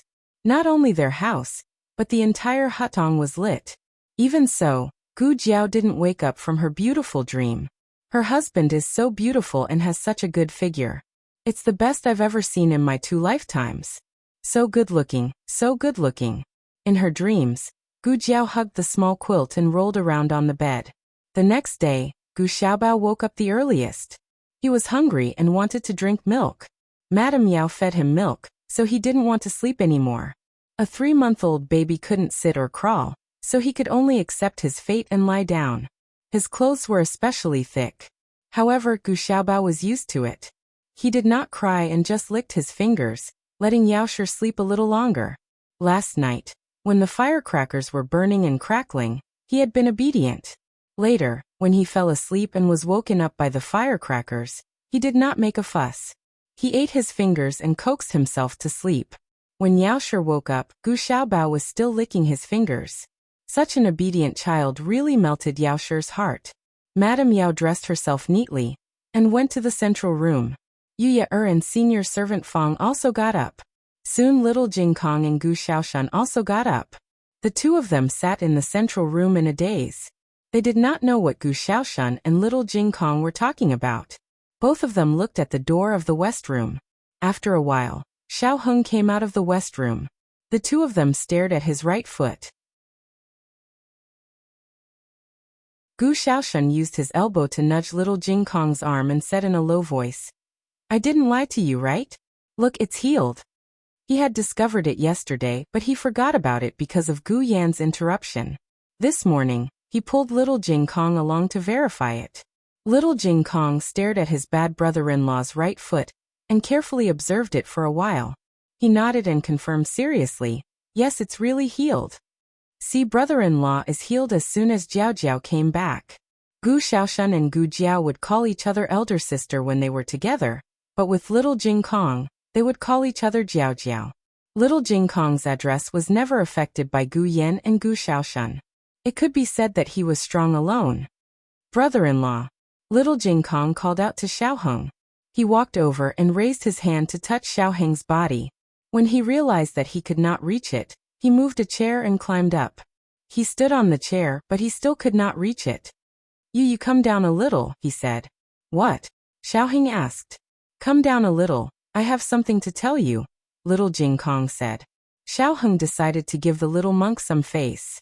He bent down slightly and looked at the little monk at the same level. "What's wrong?" Little Jing Kong reached out his small hand and patted his shoulder solemnly. "Brother-in-law, you finally overcome the obstacle and become a normal person.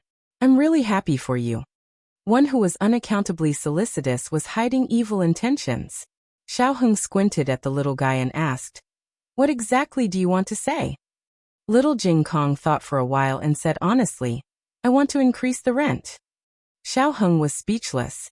When Gu Jiao woke up, the whole family knew that Xiaoheng's legs had returned to normal. They all thought that Xiaoheng only recovered this morning. Madame Yao and Yuya did not say anything. After all, it was a happy occasion. Madame Yao also calmed down after thinking for a whole night.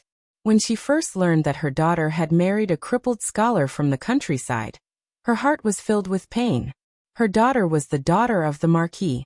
If she had raised her daughter since she was a child, she would not have married a crippled and poor boy. She had once had such thoughts as well. The reason why she accepted it was because she had never raised her daughter, so she had no right to criticize her daughter's choice. Secondly, she liked Xiaoheng's character. She comforted herself that her daughter might not have a better life after marrying a better man. As long as her daughter was happy, she had no regrets. However, this son-in-law of hers gave her a big surprise. Not only did he become the top scorer in Yuzhou and enter the Imperial College, but he also came out on top in the Imperial examinations and became the youngest top scorer in Zhao country. His only regret was his legs, but now, even this regret had disappeared. How could Madame Yao be ruthless enough to find Xiaoheng to settle accounts? As for her daughter hiding the fact that she had escaped death several times at the frontier fortress, she was more distressed than harshly scolding her. The young couple did not know that their crisis had quietly passed. Gu Jiao came out of the east room and found little Jing Kong sitting alone on the threshold of the front yard. He was small and his mushroom hair was neat and tidy. At first glance, he looked like a lonely mushroom growing in the snow. Gu Jiao walked over and bent down to look at him. "Jing Kong, what are you doing here?" Little Jing Kong turned around and looked at Gu Jiao. "I'm waiting for Shifu." When he said this, Gu Jiao remembered that little Jing Kong's Shifu would celebrate his birthday with him every year. He also came last year, but he did not meet with the others. He left little Jing Kong's birthday gift, a deed to a house in Liang country, and then left. Gu Jiao sat down next to little Jing Kong and asked, "Your Shifu didn't come last night?" "Yes." Little Jing Kong nodded, but he was a little depressed. Gu Jiao rubbed his little head and said, "It snowed heavily in Zhao country this year. Your Shifu is old, so it might not be convenient for him to go out, or he might have been delayed on the road." Because little Jing Kong always called his Shifu, Gu Jiao's impression of him was that he was a little old man with a white beard and a hunchback. In this kind of weather, even a strong man would have a hard time traveling, let alone an old man. Little Jing Kong thought about it seriously and felt that it was not impossible. Compared to him, his Shifu was indeed quite old.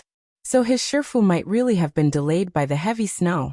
"Do you miss your Shifu a lot?" Gu Jiao asked. "Yes, the little." Little Jing Kong was an honest child. Gu Jiao paused and asked, "Why don't you write another letter to your Shifu?" Little Jing Kong curled his lips in disdain. "No, he didn't reply to the letter I wrote to him last time." The more he talked, the more it showed that he cared about his Shifu. He was a very affectionate child. His Shifu picked him up and raised him until he was 3 years old. In his heart, his Shifu was like a father, right? Gu Jiao said to little Jing Kong. How about this, when I reply to Ningxiang's letter, I'll ask her to go to the temple and ask if your Shifu is well, and if he went out. Okay. Little Jing Kong did not refuse. Gu Jiao curved her lips. What's your Shifu's name? Little Jing Kong said Liaochen. Gu Jiao nodded thoughtfully. Judging from his Dharma name, he must be an enlightened monk. Little Jing Kong thought for a while and spread his hands. I don't know if he's enlightened or not, but my Shifu is indeed very tall. Gu Jiao adjusted his image in her mind, from a little old man with a white beard to a big old man with a white beard. Gu Jiao finished writing the letter in the afternoon. The courier station in Zhao country was open all year round, but the letter was sent slowly during the Lunar New Year. Gu Jiao could send it to the courier station every few days. On the 7th day of the Lunar New Year, the long-awaited news of the Gu army's return to the capital finally came. The weather was beautiful. It snowed heavily for 3 days, but it cleared up on the 7th day of the Lunar New Year. The golden light shone on the earth, and the imperial city was an auspicious sign. When the people heard about the return of the army, they waited on the streets and at the city gate. For a moment, the crowd was surging and the crowd was boiling. The imperial guards had to use their bodies to block the excited people. The people could not rush out, so they could only stretch their necks. The uniform sound of horse hooves and armor came from afar. Under the bright sky, it was deafening, as if they could see the golden spears and armored horses on the battlefield. It's the Gu army. The Gu army is back. A tall and strong man shouted loudly. The crowd became restless. The people who were not satisfied with being stopped by the roadside pushed each other forward. The imperial guards used a lot of strength and gritted their teeth to prevent the people from rushing out. Although the war did not spread to the capital, the people still got a lot of news from the frontier fortress through the official reports of the imperial court. When they heard that the old duke and the princess of the imperial court had fallen into the hands of the enemy, they almost thought that the tragedy of Zhao country losing to Qin country 10 years ago, and then sending Commandery Prince and as a hostage would happen again. But the Gu army won. Not only did they win against the remnants of the previous dynasty and the army of Qin country, but they also protected the princess of Zhao country. They took back the lost cities as quickly as possible and annihilated the invading enemy forces at the smallest cost. They were the soldiers of Zhao country, the heroes of Zhao country. Tang Yueshan's leg injury had basically recovered. He took the lead and walked in the front. Before leaving the capital, he still had some fat on his belly, but after the war, it was gone. He lost a lot of weight, but he was very energetic. He wore dark armor. He had a strong back and a bare waist. He had a powerful aura. Behind him was Gu Chongqing, who was also riding a horse. Gu Chongqing wore a silver armor that flashed with cold light. The white cloak behind the silver armor fluttered in the wind. He wore a helmet, and the iron visor of the helmet was lowered. The commoners could only see his eyes that were as cold as knives and his valiant figure. Who in the capital didn't know that the Ding and Marquis Shitzi was handsome and elegant. But when he was a military officer in the army, he was too unreasonable. So he gained the reputation of being a cold-faced Yama. But it was this cold-faced Yama that protected their Zhao country's mountains and rivers. The crowd burst into fierce cheers. I heard that Gu Shitzi is not married yet. What, you want to marry your daughter over? It's not impossible. Your daughter is only 3 years old. Who is that person? A young man pointed at the young man wearing silver armor behind Gu Chongqing. When did the Gu family army have such a young general? To be able to walk behind Gu Chongqing, it was reasonable to say that his position in the Gu family army was not low. But when the Gu family army left the city, they also came to see. The two commanders on the left and right as well as the generals were much older than Gu Chongqing. This young man was clearly younger than Gu Chongqing. Between his eyebrows was a bit immature. The people guessed for a while but couldn't guess who he was. In the end, an imperial guard in front of the people couldn't help but say, "It's Ding and Marquis Fu's second young master." Ding and Marquis Fu's second young master? Everyone was shocked. Didn't Ding and Marquis Fu only have one son who knew martial arts? The other young masters were all said to have never practiced martial arts. Even the youngest fourth young master was a sickly invalid. Aya, that person looks like Gu Chengfeng. At this time, a student from Qinghe Academy recognized his classmate. Coincidentally, Gu Qinglin was standing right next to him. Knowing that grandfather and brothers were returning, he couldn't wait at home and came to the city gates to greet them. He knew that second brother had also gone to the frontier, but he didn't think that second brother would go to war. He thought that second brother was worried about grandfather and ran over. He wouldn't be able to help at all. Heavens! Qinglin, that person. It can't really be your second brother, right? That student from Qinghe Academy pulled on Gu Qinglin's sleeve. He didn't dare believe his eyes. The other person's killing intent and heroic spirit was too shocking. It was completely different from his impression of Gu Chengfeng. No, it can't be Gu Chengfeng. It must be his eyes that were playing tricks on him. Gu Chengfeng wasn't that powerful. His classmate couldn't recognize him, but Gu Qinglin wouldn't make a mistake. That young soldier who had the qualifications to walk with his eldest brother and receive the praises of the people was clearly his second brother. Gu Qinglin's heart received 10,000 blows. So his eldest brother and second brother were this powerful. Only he was a good-for-nothing. Digression. Gu Qinglin. That's not right. There's also Gu Yan. Gu Yan world-weary face. Don't cue your grandpa Yan. This book's newest chapter isn't finished yet. For more exciting content, please scan the QR code below to download the app. Novels are updated even faster. Millions of novels are free to read. Novels that can't be found online are all available here. https://www.zhbqg.com/89642_896428266/1090799606. HTML Genius memorized this website's address in 1 second. www.zhbqg.com Bikugo mobile reading website. zhbqg.com.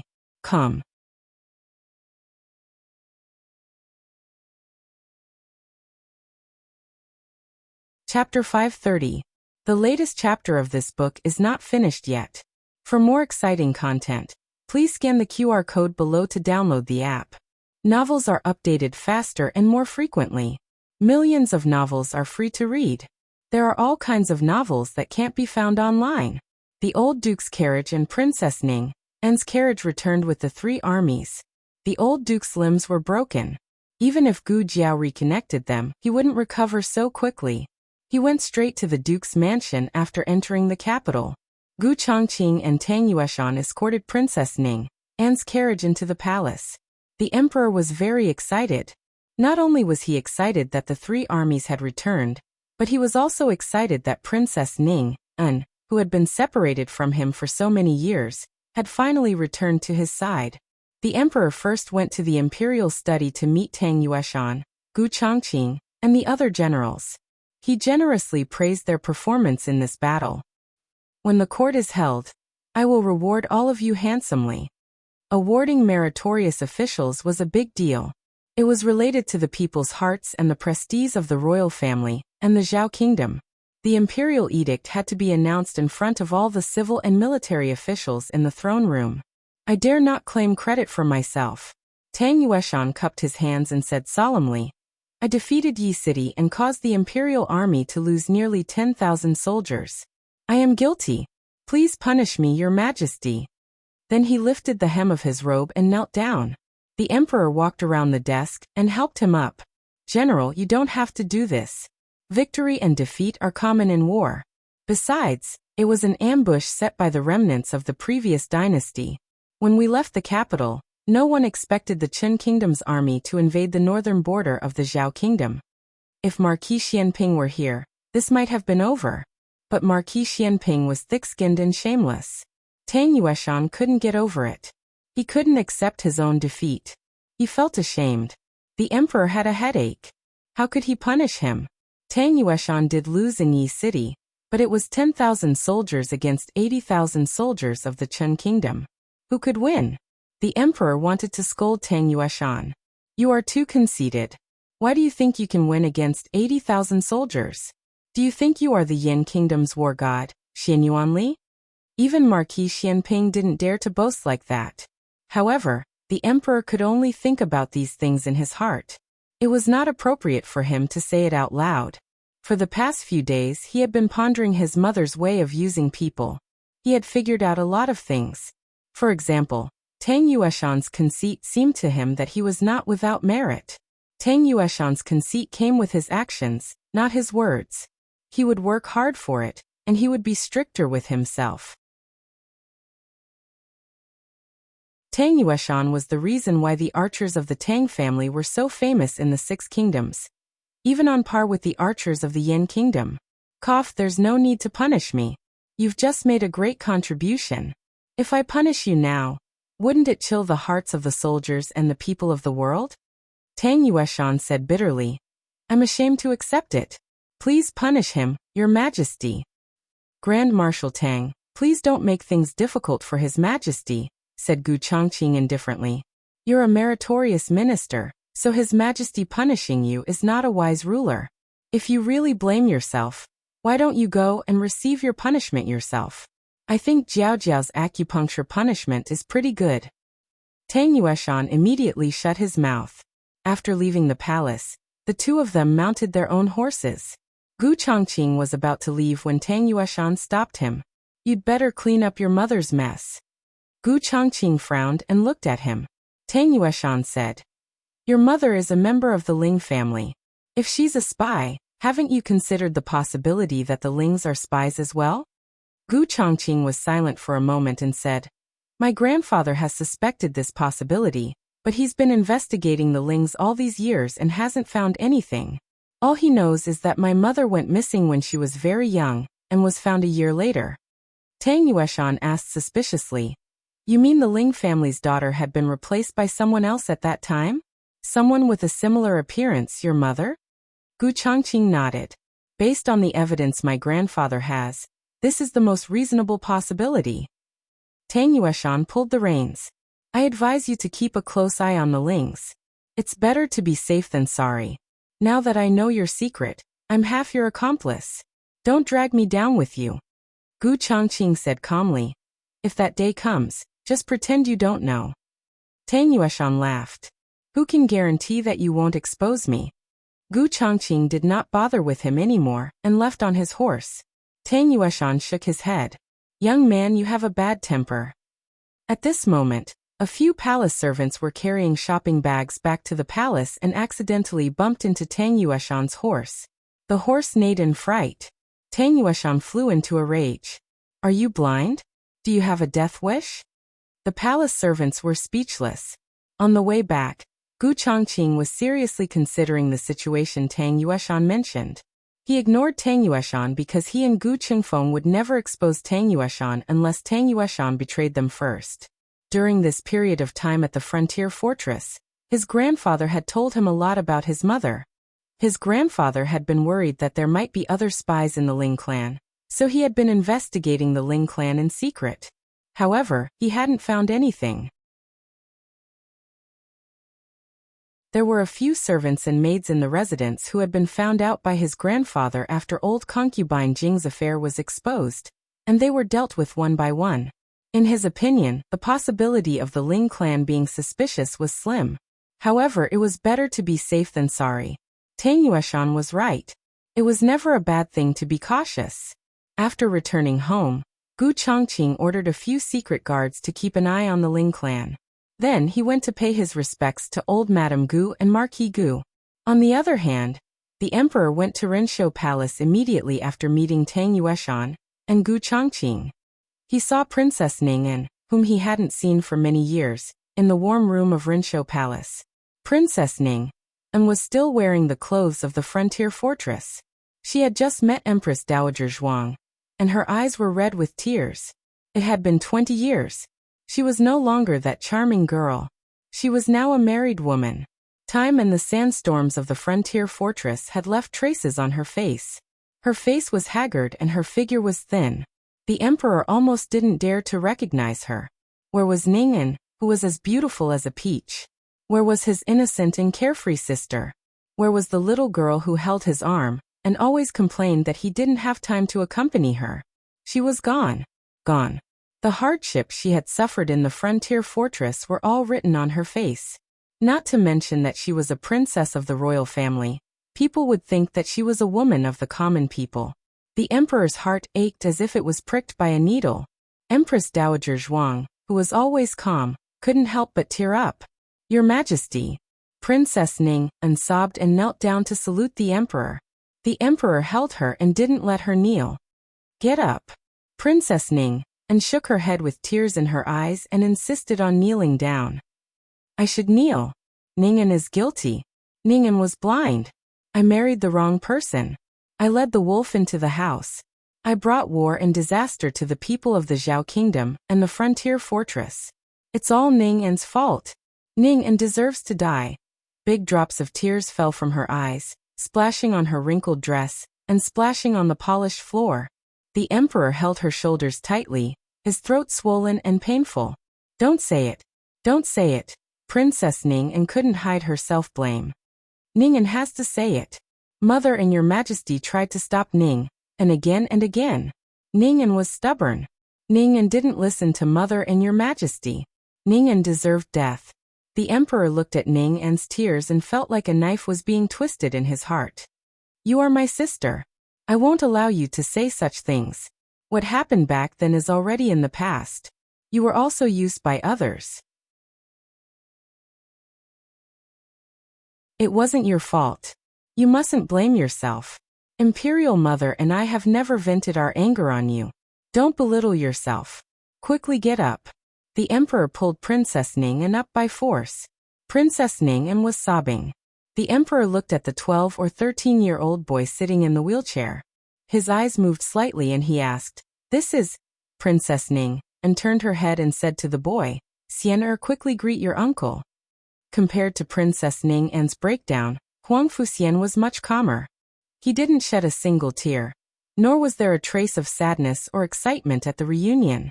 He just stared straight at the emperor, as if he didn't know that such a direct gaze was very rude. "Uncle," he called coldly. This greeting was neither warm nor respectful. Whether it was as an uncle or as the ruler of a country, the emperor couldn't possibly be satisfied with this greeting. However, the emperor had always been endlessly tolerant of Princess Ning, and so he didn't care about Huang Fuxian's rudeness. The emperor's gaze fell on Huang Fuxian's wheelchair and he asked, "What's wrong with Xian'er's leg? Are you injured? Have you called for the imperial physician?" Huang Fuxian laughed coldly. "Xian'er." Princess Ningen's expression became serious. "Don't be rude to His Majesty." The latest chapter of this book is not finished yet. For more exciting content, please scan the QR code below to download the app. Novels are updated faster and more complete. Millions of novels are free to read. Novels with a deeper meaning that can't be found online are all available here. https://www.zhbqg.com/89642_8964226/1090782251. HTML Genius memorized this website's address in 1 second. www.zhbqg.com Bikugo mobile reading website. zhbqg.com.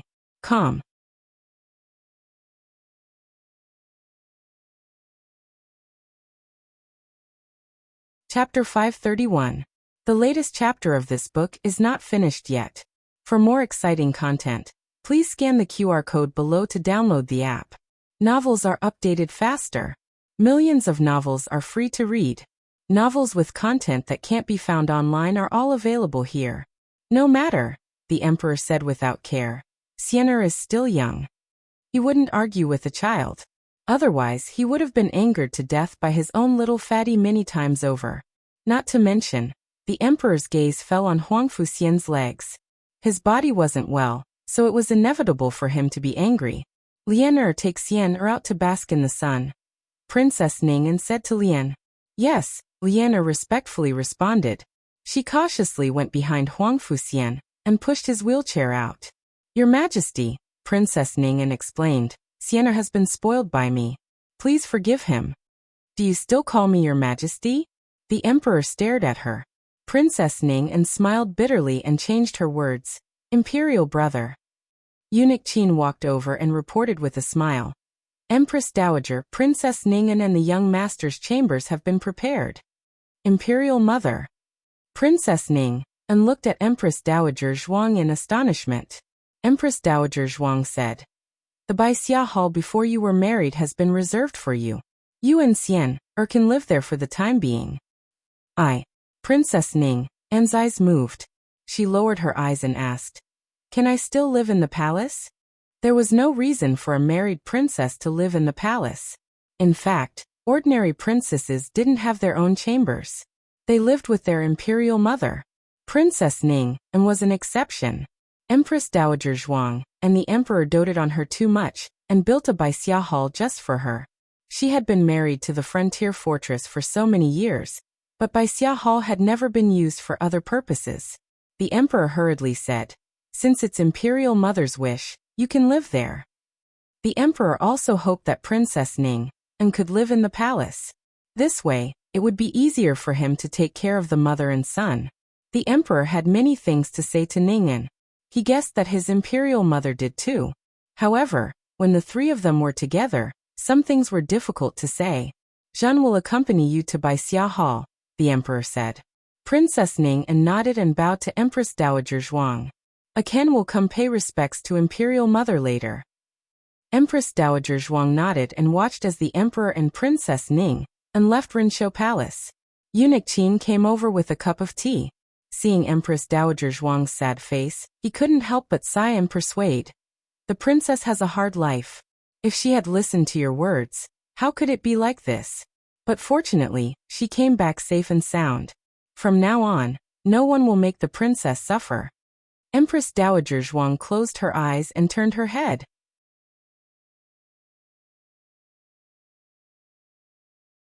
A tear slid down her cheek. The emperor and Princess Ning'an walked side by side towards Iridescent Cloud's hall. Lianer pushed Huang Fuxian and followed behind at a distance. Princess Ning'an turned to look at the indifferent Huang Fuxian and sighed helplessly. The emperor sensed her gaze and asked softly, what happened to Xiener's leg? Were you injured in the war? Princess Ning'an shook her head with difficulty and said, it was when I was young. When Xiener was 5 years old, the frontier fortress encountered a great snowstorm. The emperor nodded thoughtfully. I have an impression of this. The court also sent disaster relief funds to the frontier fortress. Jing. Concubine Jing had personally made clothes for Princess Ning'an to keep out the cold, and asked the imperial envoy to bring them to the frontier fortress. The emperor didn't want to mention this name now. He hated her to the core, but she was Ning'an's birth mother. It was very awkward. Princess Ning'an smiled faintly. Yes, mother gave me clothes to keep out the cold. What does this have to do with Xiener's leg? At that time, his father and I went to help the disaster victims. He slipped out of the princess manor alone. The child was naughty and couldn't stop for a moment. The guards couldn't keep an eye on him and successfully lost him. We found him after a day and a night. He fell down from the mountain and lay in the cold snow. His legs were frozen to death. To save his life, the doctor had to amputate his legs. Princess Ning'an tried to appear calm as she said this, but her breathing and clenched fingers still revealed her emotions. The emperor's heart clenched. He couldn't say whether he cared more about Huang Fuxian or Princess Ning'an, whose son had suffered such a fate. He took Princess Ning'an's hand like he did when he was young. I didn't know something like this happened to you and Xiener. Why didn't you say it in the letter? Princess Ning'an said in a low voice, this kind of thing is hard to say. Every time it was mentioned, it felt like a knife was cutting into her heart. Every time she was comforted, it felt like a knife was cutting into her heart again.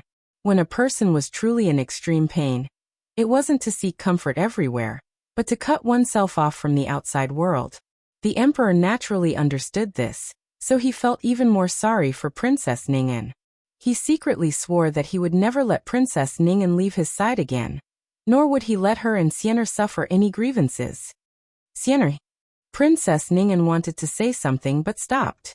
The emperor was her brother. Even though they hadn't seen each other for so many years, he could still guess what she was most worried about. He stopped and looked at her solemnly.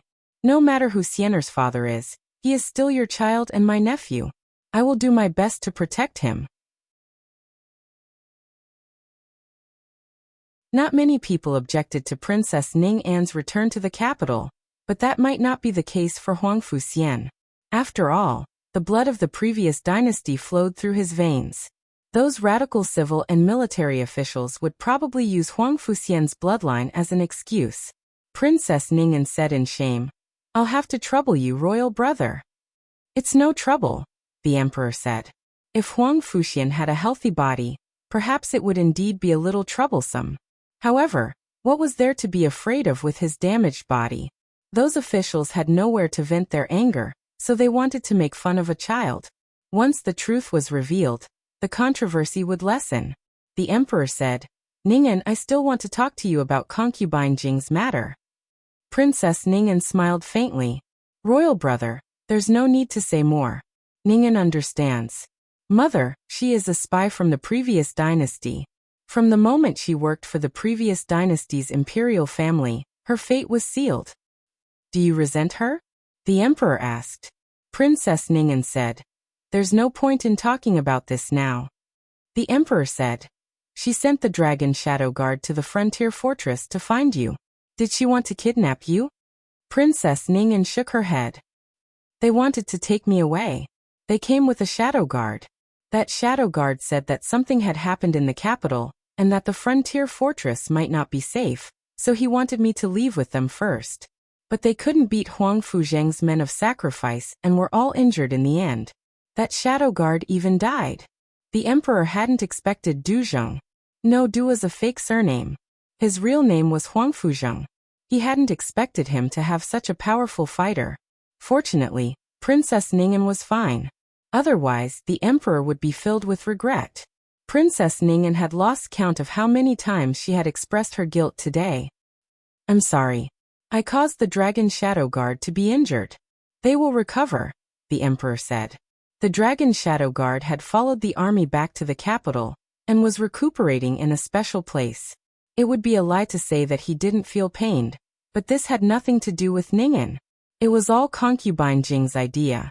Princess Ning'an continued forward. "I think mother must have guessed that she couldn't hide it for much longer. Prince Yi and Huang Fuzheng's methods were outrageous. She was worried that I would be in danger if the matter was exposed, so she sent someone to save me. She used me my whole life, and only realized that she wanted to do something for me now." At this point, Princess Ning'an laughed self-deprecatingly. "Why?" The emperor's expression was complicated, but he didn't say anything. The group soon arrived at Iridescent Cloud's hall. The people of the imperial household department were used to bowing to the powerful and trampling on the weak. Princess Ning'an might be a widow, but she was doted on by the emperor and Empress Dowager Zhuang. Everything they bought for her was the most luxurious, exquisite, and priceless. To say nothing of other things, even the bed curtains were made of shark silk. Even Empress Xiao and Princess Xinyang didn't receive such treatment. The servants serving her were also carefully selected by the imperial household department. There was a manager eunuch, a manager nanny for senior court ladies, 10 junior court ladies, and 10 junior court eunuchs. This was no longer a standard that a princess could enjoy. Imperial brother. A complicated look flashed through Princess Ning'an's eyes. She sighed. "I don't need such expensive things, and I don't need so many people." The emperor's face darkened. "You are my most beloved sister. If I say you need it, then you need it." Princess Ning'an wanted to say something, but stopped. The emperor held her shoulder and stared fixedly at her weather-beaten face. He said with heart-taken self-blame, "I didn't protect you well back then, and caused you to suffer for so many years. I will make it up to you in the future. You don't have to worry about anything. Just leave everything to me. No one will dare to criticize you. If there is, I will cut off their heads." Princess Ning'an wanted to say something, but before she could refuse, A child's chattering came from outside Iridescent Cloud's hall. A trace of confusion appeared on Princess Ning An's face. The emperor smiled and said, "It's little Qi and his little classmate." Little Jingkong had just entered the palace. He was a child, so he didn't know who had come to the palace. He had come purely for the rent increase. That day he had asked his brother-in-law for a rent increase, but his brother-in-law had said that his request was unreasonable. So he wanted to ask his great-aunt how to reasonably increase the rent. Unfortunately, his great-aunt's mood seemed to be a little down. He was an understanding child, so he decided to temporarily put aside the matter of the rent increase. He tried his best to act cute for a long time, but in the end, he was thrown out by his great-aunt with an expressionless face. It was too noisy. Then he went to find Qin Chiyu. Qin Chiyu had recently raised a puppy. The two chased the puppy everywhere. The puppy probably smelled the emperor's scent and ran to Iridescent Cloud's hall. When Qin Chiyu and little Jingkong arrived outside Iridescent Cloud's hall, they happened to see Huang Fuxian sunbathing at the entrance. They had never seen a wheelchair before, so they were quite curious. Little Jingkong walked over, looked at Huang Fuxian's wheelchair and said, "Wow! What kind of chair is this? And it has wheels." Compared to the strange chair, Qin Chiyu's attention was more on the person. He asked in confusion, "Who are you? How come I've never seen you before?" The palace was Qin Chiyu's home. He might not know all the maids and eunuchs, but he should know this person who obviously had some background. Huang Fuxian sneered at the little kid and the little bean in front of him. "Who are you?" Qin Chiyu introduced himself seriously.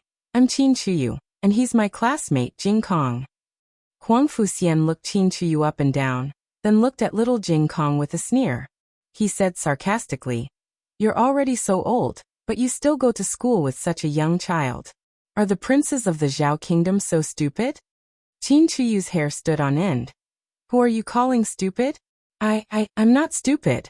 I'm in the prodigy class of the Imperial College." Huang Fuxian sneered. "You stuffed it in, right?" "You." Qin Chiyu's face turned red. Little Jingkong was completely attracted by the big wheels of the wheelchair, so he didn't pay attention to their conversation. He squatted down, tilted his head, and carefully looked at the big wheels in front of him. Qin Chiyu put his hands on his hips and stomped his feet. This was little Jingkong's habit. After spending so much time with little Jingkong, he unconsciously picked up some of the little Jingkong's style. He said angrily, "How dare you talk to me like that? Do you know who I am? I'm the 7th prince of the Zhao kingdom. If you continue to be so rude, I'll get someone to beat you up." Huang Fuxian wasn't scared by his words.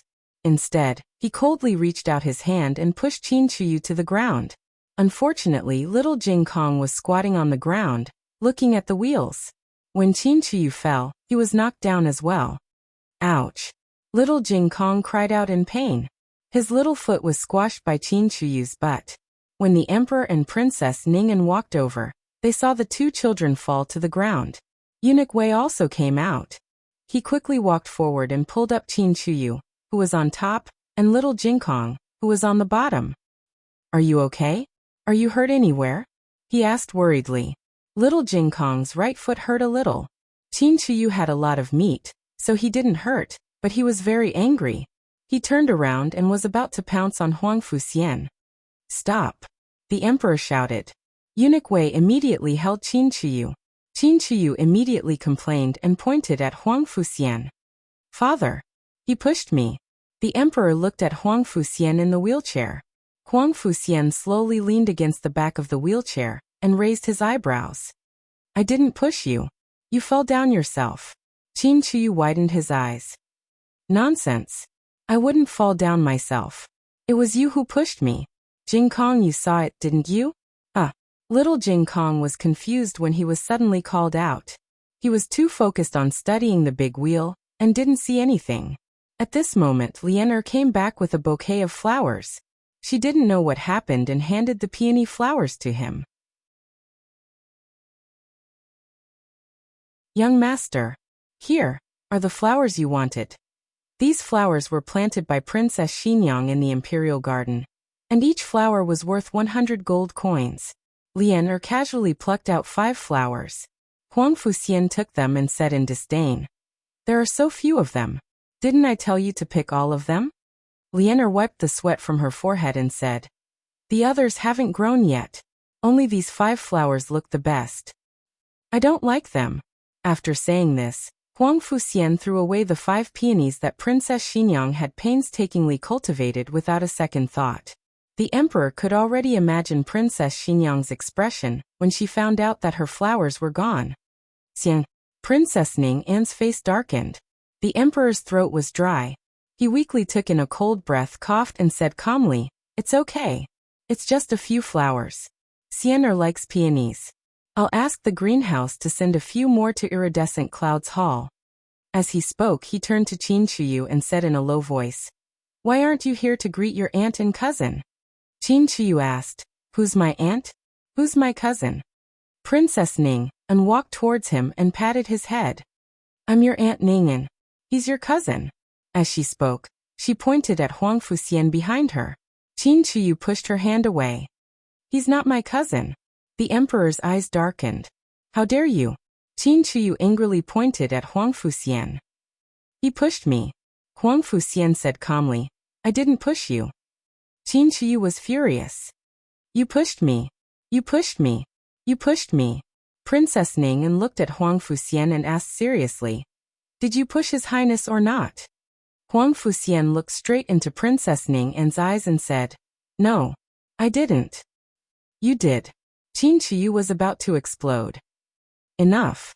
The emperor stopped Qin Chuyu and said to Eunuch Wei, "Send His Highness back to Qiankuan Palace and Jing Kong back to Rinshou Palace." Eunuch Wei bit the bullet and said, "Yes. Let's go, His Highness. Jing Kong." Eunuch Wei gently led the 2 of them forward.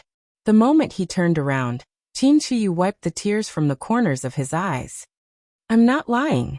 He pushed me. Father, why don't you believe me?" Little Jing Kong held Qin Chuyu's chubby hand comfortingly and looked back at the young man in the wheelchair. At this moment, the young man also looked over. Little Jing Kong saw the young man give him a malicious and provocative smile.